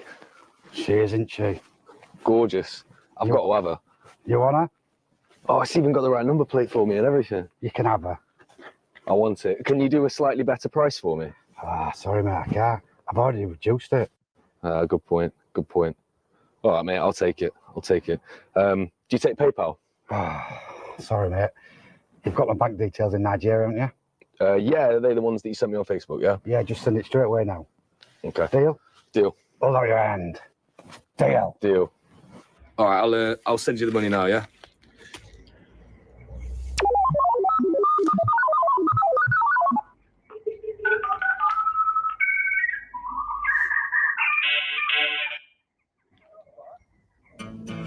Done.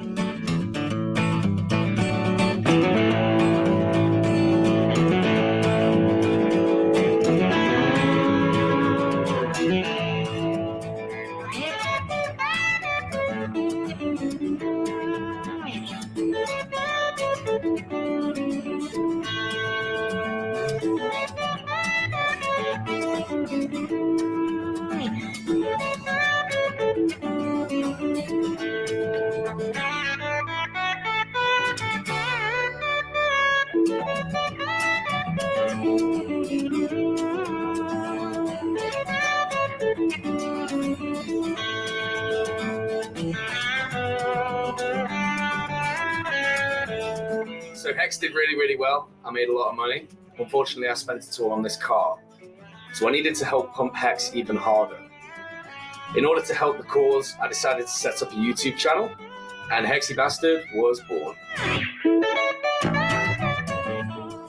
All right, well, if you got to get good at something really fast, there's only one way to do it. Come on. I'm gonna flick my camera on now. Ooh. What's going on, everybody? Merry Christmas to everyone, or should I say Merry Hexmas? And I hope that you're all having a fucking wonderful Christmas. We're gonna meet a mountain. Hey, what's you guys see? But no, I like what you're doing, man. You really you're helping to build the community. Like without you, like there's not too many people doing this. There's me and Moto, of course, he's a super professional as well. But he's professional. He's like way opposite of me, mate. Anyway, I've been quiet for a few days because I just wanted to see if this would play out. And at the minute, it is playing out. I mean, at the end of the day, guys, you know what I'm all about. Like, I'm just like a party guy, man. I just like having a laugh and doing stuff in sport. Do you know what? That's great, actually. I'm glad you're here because I haven't done one of these in a while. Let's do a conspiracy half hour. Hey, you might get it out online. Wait for the real event. I know, man. I'll do it in person. When you meet Richard, just get it out. See what happens. I'm sure he'll love it. Go on stage. I can sign up to do a talk and then go up, not say anything. Just I'm gonna do it. Do it properly. That's what I said. But listen, your documentary. Gosh, let me spend a little bit of time getting to know who these other people are in this ecosystem and what they're doing and what kind of content they're creating. Well, one of the shows that I started to watch and really was fond of was Cabana Crypto's Happy Hour. And as I was watching that show, I remember seeing this cheerful guy wearing a funny hat. And I thought, that dude knows how to have a good time. And I just was immediately attracted to his smile, his kind of just nonchalant, take no shit attitude. And that made me realize that I have kindred spirits all over the world now, thanks to Hex. And Hexy Bastard, you are definitely one of my kindred spirits. What's up, Moomin? How you doing? I'm all right, bastard. Back in Glasgow, unfortunately. Yeah. I bet shit up there, innit? It's pretty fucking shit, mate. Yeah, Nottingham's not much better, man. Trust me. It's pretty shit down there too. But I tell you what, though, thanks for that hookup on Hex, man. I'm killing it. Like, it's already doubled twice in 84 days. So yeah, I'm actually. I told you thought I was full of shit. I did think you were full of shit, but I'm glad that you convinced me and I went all in because yeah, I've got a couple grand now. I'm doing all right, man. It's all right. I've just actually been and bought a new car yesterday. So yeah, I'm happy, man. I'm back on the road again. Back on the road again, yeah. I mean, I'm a wee bit depressed, mate. I need to get out of Glasgow. Yeah, I mean, I could do with a little holiday somewhere. I tell you what, man. Can you get yourself down to Nottingham? How'd I get there? You just walk about 500 miles. And then 500 more. Let's fucking do it. Absolutely. Let's go.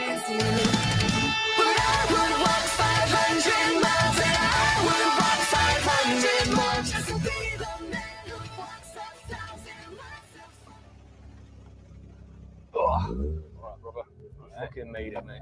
That's fucking plus, mate. There's even an advert for it in the post office. It said it was a 5-star.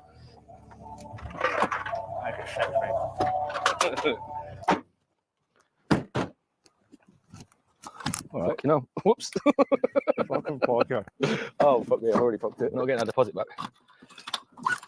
After you, sir. How much was the deposit? About $2,000. Wow. Oh, you have a look at this. Ooh la la. Not too shabby.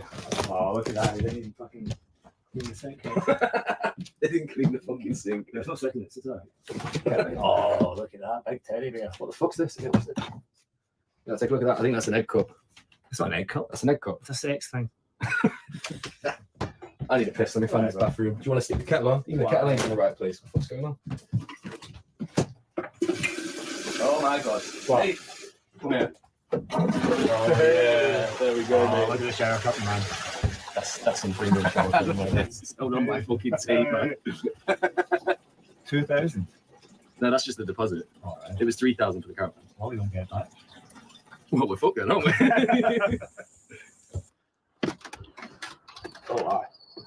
Hey, Moomin. Hey. Come here, look. Got a swimming pool. How did you get in? Just climb over. Climb over? All right. Yeah. Sharp that is, though. Ah, there's a gate right there, though. Oh, mate. Come on then, Moomin. Let's go check out Skeggy.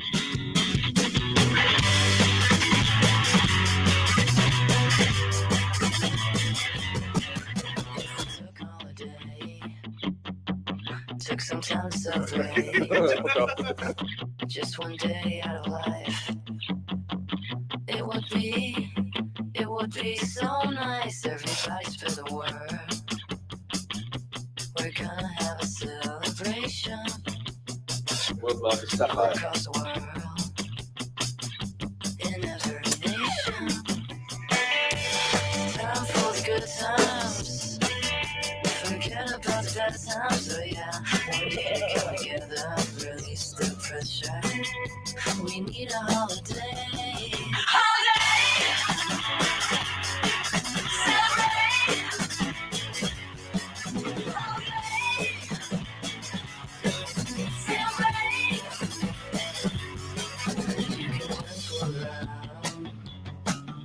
And bring back all those happy days.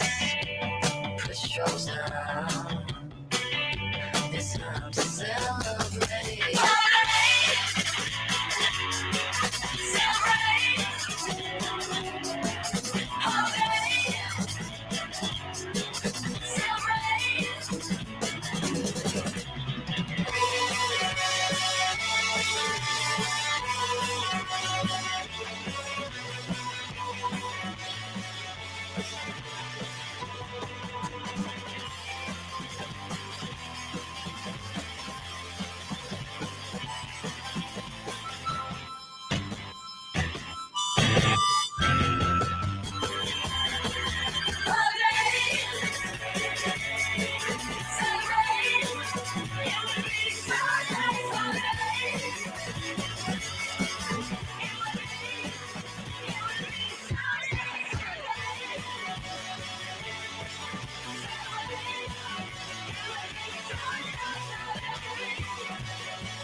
Can't believe we fucking made it to Skeg, mate. Told you we fucking would. Ah, yes. Cheers. So that's that. Cheers, bro. Enjoy. Oh, you seen this fucking Casio? Yeah. It's only like 60 quid, mate. It's flashy. Fucking bargain, mate. Fucking bargain. Fuck.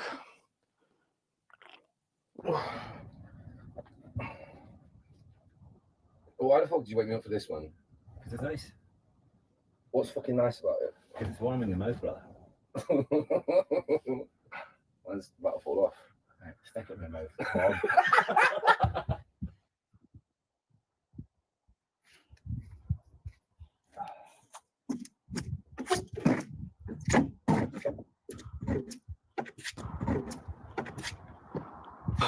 eHEX. Connect 4. There you go, you silly cunt.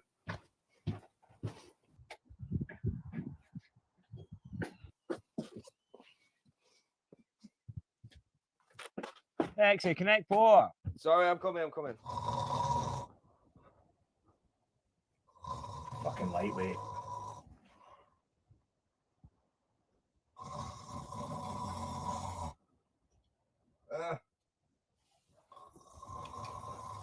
More for me. Bastard! 3 weeks later. Mr. Bastard, how you doing? Hello, brother. Yeah, I'm good, man. I'm good. It's good How to see you. keeping? I'm all right. It's been a Good, while, mate, you too. Crocodile. What have you been up to? Yeah. Slowly running out of money. Mate, I'm getting shafted. Absolutely shafted. I think the bear market's It's rough. coming, man. It's rough out there just now, man. The whales are just dumping on people like I don't know what.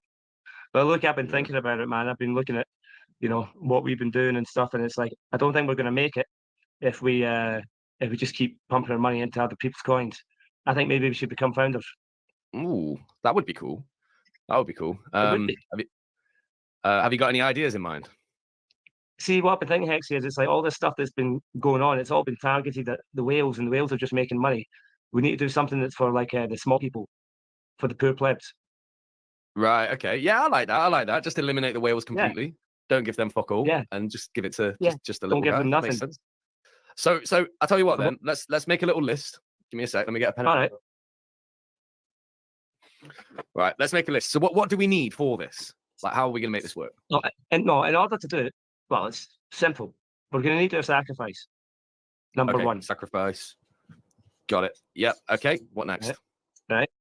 Then we're going to need a meme. Okay, meme. How are we going to get one of them? Don't worry about it. I'll get the governor to call you. Okay. All right. Got it. And what else? Hexy, you silly bastard. What the fuck else do you think? A fucking coin, you numpty. Okay. All right. A coin. To be fair, I know a guy that might be able to help out with that.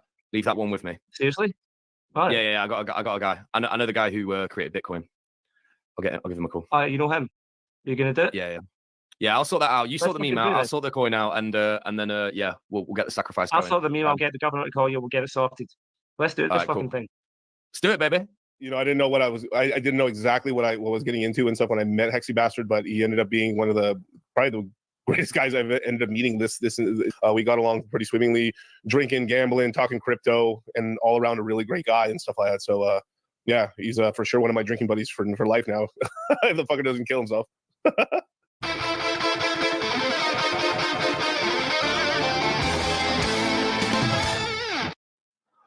All right, everyone. Got a quick one for you here today. So I'm now setting up the PP Sacrifice wallet. So I thought it's a good excuse to give you guys a demonstration as to how to set your MetaMask wallet up from scratch. So I'm going to give you guys a little walkthrough now, killing two birds with one stone, obviously. So what you want to do.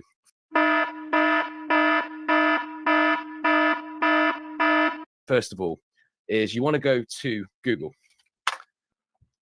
Then you want to type in MetaMask. MetaMask seems to be the easiest wallet to set up on. Now, you always click the top link every time. So even if it's an ad, it doesn't matter. Just click the top link. MetaMask, top link. 100% works every time. Click download at the top. Install MetaMask for Chrome. I'm using Google Chrome. It's pretty much the same with everything, but yeah, click add to Chrome. Add extension. It's quite technical, but we're going to get there. I'm going to guide you through it step by step. Okay, so I think that's done it. No, not syncing. Okay, so once this is loaded, it says let's get started. Got to agree to the terms of MetaMask. Now, there's a thing here that says help us improve MetaMask. This means that you're going to be sending data back and forth to them. I would always recommend that you send your data to MetaMask, so definitely agree to that. Now, you need to create a password, so I'm just going to go with big tits 123. That says it's weak, but don't worry about it. Passwords don't match. Okay, great. Let's just show it. Oh, a big tit. I'm a big tit for doing that wrong. Okay, understand that. Create wallet. Then this video is going to come up, but we're not going to watch that. It's kind of irrelevant. So we're going to go secure my wallet, the recommended setting. Always do the recommended settings all the time. It's just easier. So on this bit here, it says write down this 12-word secret recovery phrase and save it in a place that you trust and only you can access. So what I like to do is I like to save things in Notepad on my computer. So I'm just going to copy and paste these over. It's always advisable as well to email them to yourself. You can just put the subject as seed word. That way you're never really going to lose it because you've got a digital backup. I think that's a way safer way to do it than writing it down on a piece of paper because anyone who's in your house can just find that. Whereas to hack your emails, it's quite difficult. So I wouldn't recommend writing it down on paper. Just email them to yourself and save it on your desktop. Just put the subject as seed word. You can't go wrong. You're always going to do well there. So I'm going to reveal this seed phrase right now.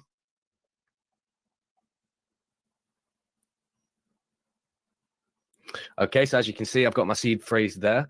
The first three are visible, but obviously I've hidden the rest because I don't want you guys who I'm streaming live to right now to see the seed phrase that this PP sacrifice is going to be going into. So anyway, so at this point here, you're just going to click next. Then it's going to prompt you to type these in again. So I know the first few, which I've already told you about.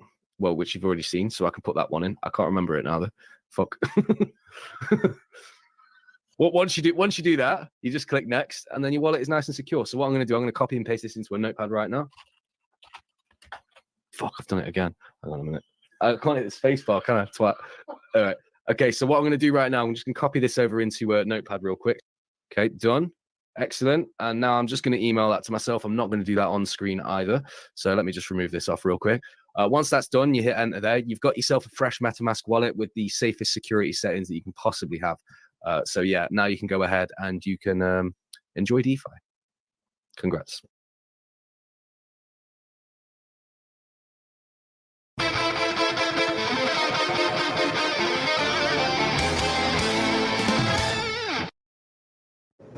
Reginald Algernon Garibaldi, you stand before me today having pleaded guilty to the heinous crime of late filing of an annual tax return, and you will go to prison for 3 years. We further decree that you be subject to electrical shock treatment on a weekly basis until you are cured. Take him down. What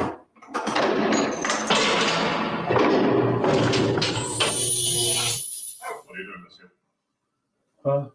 I'm building up resistance to the big bad. Governor will see you.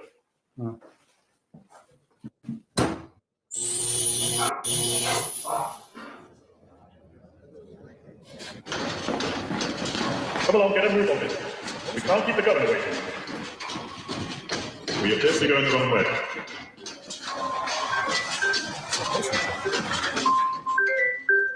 Hello. Oh yeah, speaking. Oh, Governor, how you doing, mate? Long time no speak. How are you? Yeah, good. Doing great, mate. Doing great, thank you. Oh, he's not going to be electrocuted. Oh, that's great. I'll drop him a quick line over now then. Well, that's it, yeah. Take care, mate. Good hearing from you. See you later. Bye.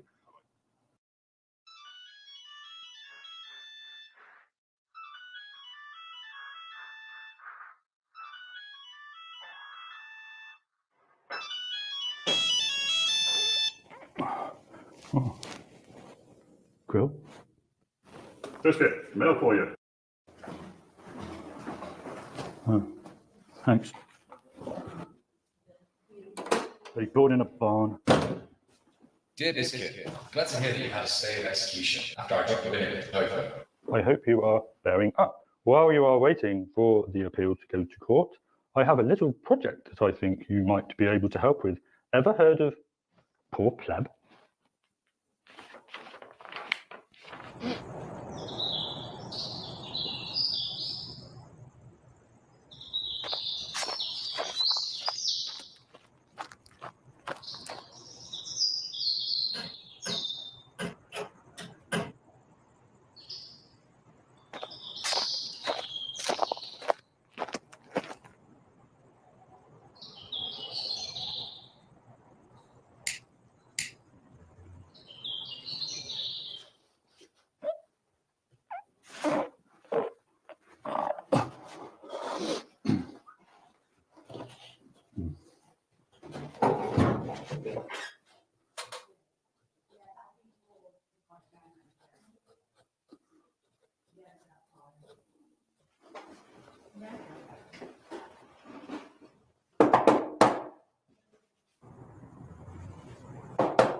What? I've got a letter to send. Right. Letter.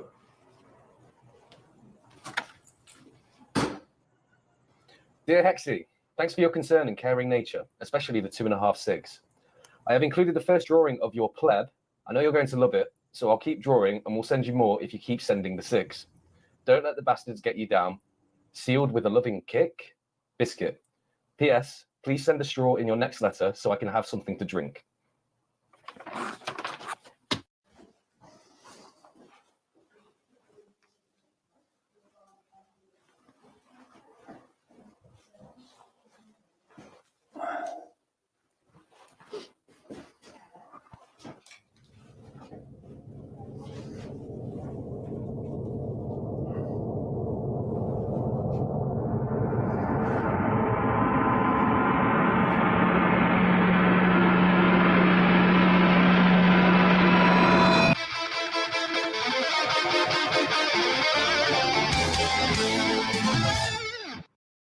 Maxed out back in 2008, man. I got home from the bank.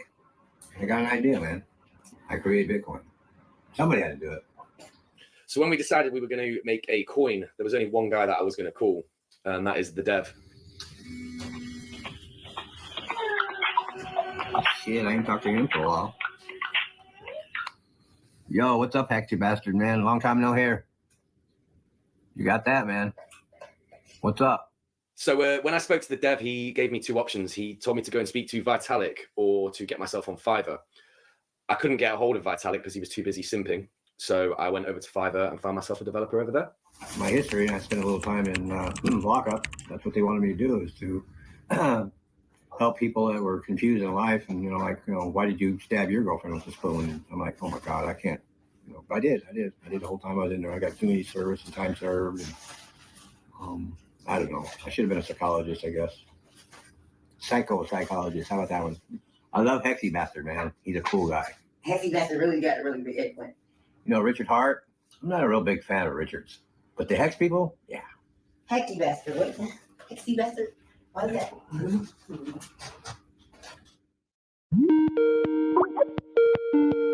Hello, you're through to Ken Barlow. How can I help you today? Oh, hello there, Ken. Yeah, how you doing, mate? I'm just getting in touch because I'm in the process. I need to get a smart contract created on Ethereum. Okay. Oh, well, thank you for checking us out, sir. Yes, I'd love to help you. What can we do for you today? I just need a smart contract creating. I'm going to airdrop it to a bunch of people, but I don't actually need the smart contract to do anything. Just a basic ERC20 smart contract. Okay. And what about utility? No. We don't need any utility. But I don't understand, sir. Yeah. We don't need no utility, mate. We just want like basic, just basic smart contract. Can I put you on hold for a minute, please? Yeah, absolutely, sir. Sure. तो भाई कुर्ता भी पागल आ गया तो दिमाग खा रहा है, कह रहा है कि यूटिलिटी नहीं रखनी पर स्मार्ट कॉन्ट्रैक्ट चाहिए कि इधर उधर भेज सके लोगों को, पर है कि इसको कोई समझ नहीं लग रही, बिल्कुल पागल लग रहा है मुझे। हाँ, अच्छा गेम करें इसके साथ, चलो ठीक है। Hello, thank you for waiting there, sir. Please, could you tell us when you might need this for? I need to do an ASAP, mate. How quickly do you think you can get it done for me? About 6 to 8 weeks, or 6 to 8 months, maybe. We'll have to see. I'm not sure. Something like this, I'm not even sure if it's legal or something like that. So time frame is a bit. Okay, so like, do you think that you'd be able to get it done within 8 weeks? So I think maybe 8 weeks we can maybe turn around, but maybe might be 2-3 week over, or if that's okay. With a contract like this, I mean, obviously you're saying it's quite difficult to code. I understand what you're saying. What kind of price are we going to be talking for this, do you think? Do you want to pay $1 or do you want to pay crypto? What would the difference be if I paid in dollar and if I paid in crypto? Like, well, if you paid in dollars, so it's probably about $47,000, maybe something like 1.5 Bitcoin or something like that. Be about 75,000 if I pay in Bitcoin, yeah. Yes, but gas prices and all these kind of things. So this, by the time it gets to me, and so I need, if that's okay with you, we can do something like that. But I really just don't understand, sir. Yeah, I mean, like it might seem crazy, but some of the best performing assets in the world might seem crazy at first. I mean, look at Bitcoin. Everyone thought that was stupid at the beginning, but Bitcoin was, a one-time thing. This is not possible, sir. You lose everything, sir. I want to help you out. I like you. We've talked for a while now. If you like, you're my friend now. But I think I would prefer to pay in Bitcoin. So can you send me a wallet address if that's the case? I just really need this doing ASAP. I know it sounds weird to you. You might not understand. I mean, it is a pretty good deal, to be fair. All right, mate. All right, let's do it. Send me an email and we'll get the show on the road, yeah? Brilliant. Thank you, sir. Thank you for calling Smart Contract PLC. Cheers. Thank you, mate. Bye-bye. Goodbye. All right, so we started the Poor Pleb Sacrifice. We decided we needed to do a world tour to spread the word.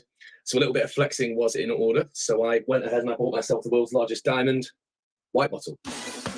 I think it's very noble to create a cryptocurrency that's mainly focused on the little guy, because we take for granted how many people in this world. $1,000 or even $100 is a lot of money. Do you know what? Like, it started with PP, and I couldn't believe no one had done PP yet. Speaking of Poor Pleb, I believe we're up to about 15 grand on the sack now, which is awesome. Thank you to everyone who's participating in that. Interesting, man. Very interesting. Why? It's an experiment. Is that why you're doing this? What's the deal here? Yeah, it's literally every airdrop that comes out that I've ever been aware of is scaled up so that the big guy gets more and the little guy gets less. So yeah, so far, last time I checked it, nearly $63,000 for a meme coin. There was a really strong belief across the board that the little guy really needed a leg up in the system. and fuck the whales. So just quickly before we get into all of that, I just want to give a massive shout out to everyone who has participated in the sacrifice for Poor Pleb PP. We've done over $250,000 so far, which is insane. Do you have a big PP or a little PP, you know? How big is your sack of PP? Right. Well, technically, my PP changes in size from time to time. That's because you're a trader, sir. So the Poor Pleb sacrifice, which, you know, by the way, just to remind you guys, Poor Pleb is a joke meme coin. But we've done 400 grand in the sack, and there's no bonding curve. So I think last day we're going to get a lot of people coming through. And another thing I want to say that is really cool about this project is the art they have. All right. Oh, let me just announce one quick thing. I'm going to say it later anyway, but obviously, you know, I'm doing the Poor Pleb thing. Someone about an hour ago sacrificed $156,000. $156,000 fucking dollars. What the fuck is life, mate? Poor Pleb is a meme coin. It's a joke. I'm just fucking like, what? And the money just kept rolling in. 650k now. 650k for a meme coin. And we've still got 3 days left. So if you haven't bought your ticket, man, get on board. Sure. So we wanted to do it in a way so that whales have to choose to be here. Seems that you guys know something that we don't. Because the amount of money that's come into Superplay is like, you know something that we don't. Well, I do have a camera. Hi everyone, what's up, plebs? How we doing? Long time no see. I should really start by apologizing and saying sorry I've been so quiet. It's been a busy few weeks, you know. And in all honesty, after how the sack went down, I was just in shock, man. For like at least a week of just like, what the fuck is life? What the fuck is going on anymore? I just don't get it. You guys, man, 1.4 million it did, over 1.4 million for Poor Pleb sacrifice. That's fucking wow. You guys are nuts. You guys are nuts, man. Go and claim your PP, grab it, hold it tight, you know, look after it, and it will look after you. Hexy bastard. Hello. Where can we find you and your PP? Or wait, something like that. Don't worry about me. Just go to poorpleb.win and claim your free PP.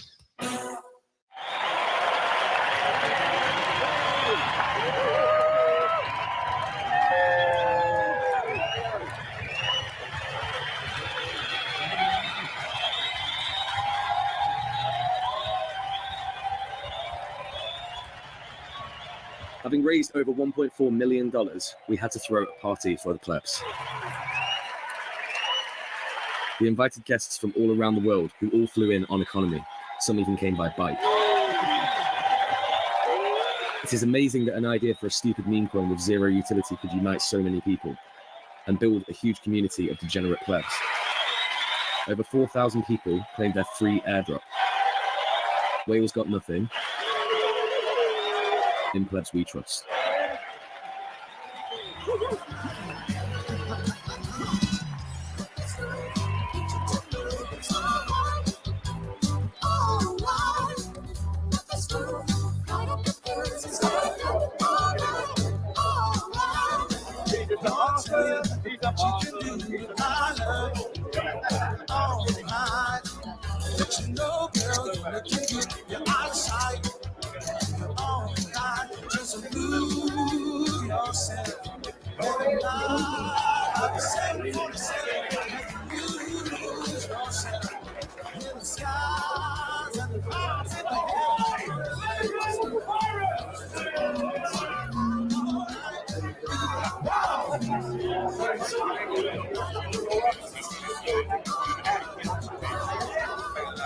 Mr. Randy Hilarski all the way down. Hey! It's good to be here. What an amazing kid to hook up with, Maxi bastard. And he came up with this idea of Poor Pleb. And I was like, what the hell? This is so good. Because we're going into a fair market. This is the time that you want to market a coin like this. And but you know what? These guys are onto something. As a marketer, as an immature male, this is probably the best marketing stunt you're ever going to see in crypto. So I was on board 100%. And I was just telling my Patreon, my group, I'm like, look guys, this one's going to do really well. So I think you guys should get into it and check it out. And yes, we have some struggles. We got a little bit of hurdles to get over. We got a long ways to go until we're at the top. Yeah! Randy Hilarski, everybody. Jimmy Richards, the master of Funkable. The king of plebs, Mr. Hexy. Hexy Bastard!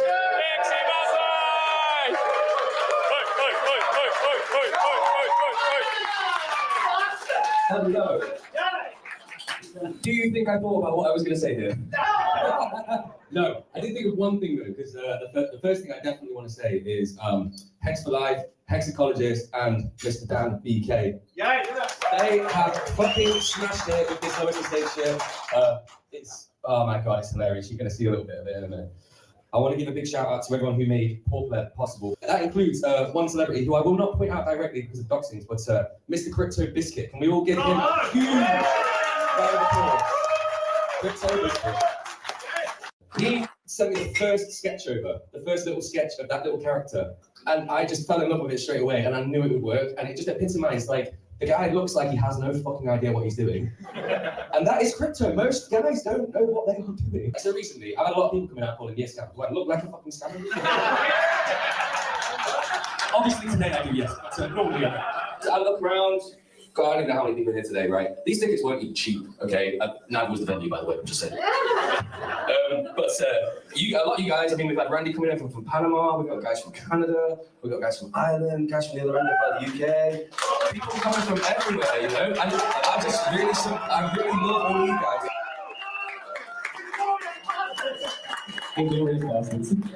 Thank you guys, cheers. Much appreciated. Pepsi Bastard, everybody. Right, we have one more treat for you, and if you cannot see the screen, I honestly urge you to come and look at the screen right now, because we have been filming The Lowest of Steps, and we have a trailer for you to watch, so come and have a look.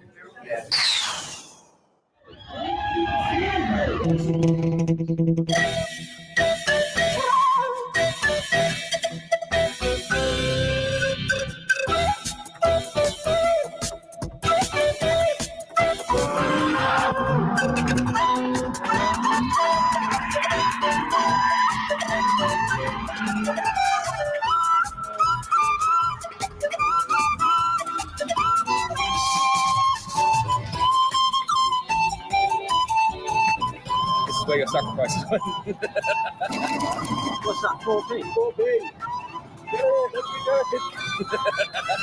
I'll walk straight down to the bar.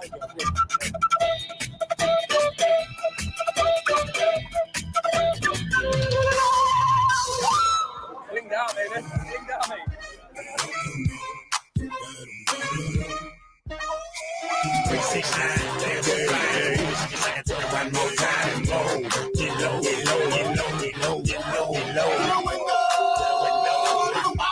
To the wall. Which way do I got my ball? All these bitches fall. All these people for the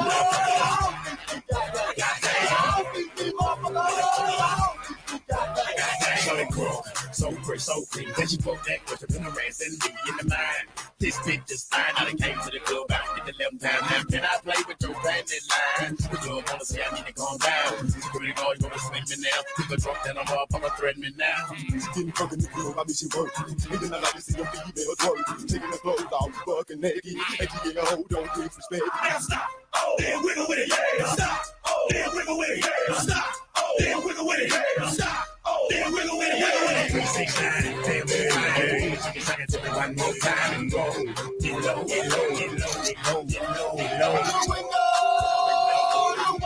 To the wall. Which way do I got my ball? All these bitches fall. All these people for the all these people for the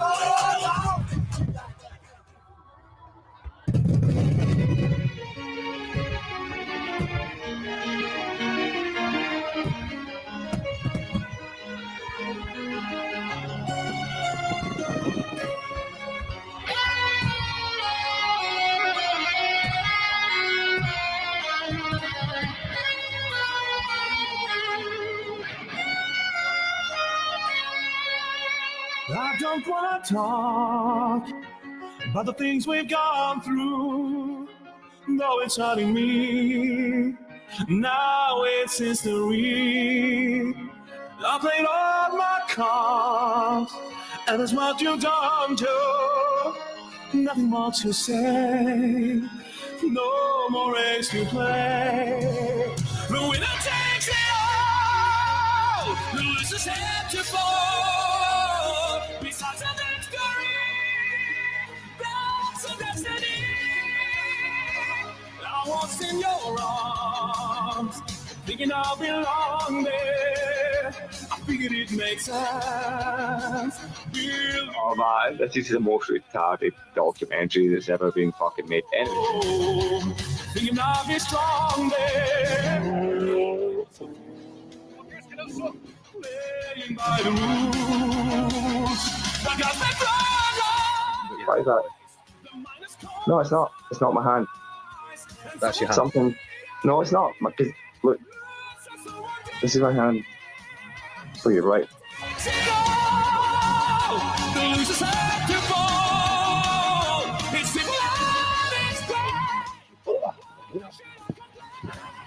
Can you do that in them loafers? Kiss, like I used to kiss you. Does it feel the same? Sorry. Your name, so deep inside, you must know I miss you. But I can't say who smashed your bed. No. Potatoes on the show, always stay in love. The game's on again. Oh, sorry, do it again.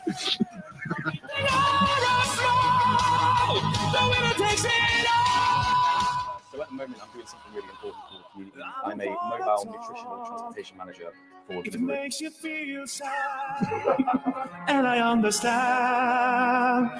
What's with the hand? To shake my What? hand. I apologize, and it makes you feel. See me so tan, no self-confidence, but you see the winner takes it all. 69, take 5.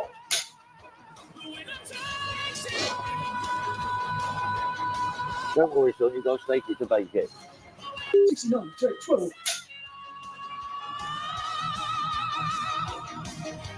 Don't worry, son, you've got to stake it to make it. 69, take 41.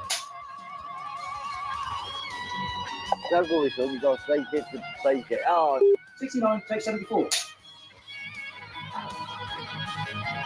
Don't worry, son, you've got to stake it. 69, take 92. Don't worry, son, you've got to stake it. Oh. 69, 128. Don't worry, son, you've got to stake it to bake. Oh. 69, take 157. Don't worry, son, you've got to bake it to make it. Is that it? Sorry, I fucked that up. 69,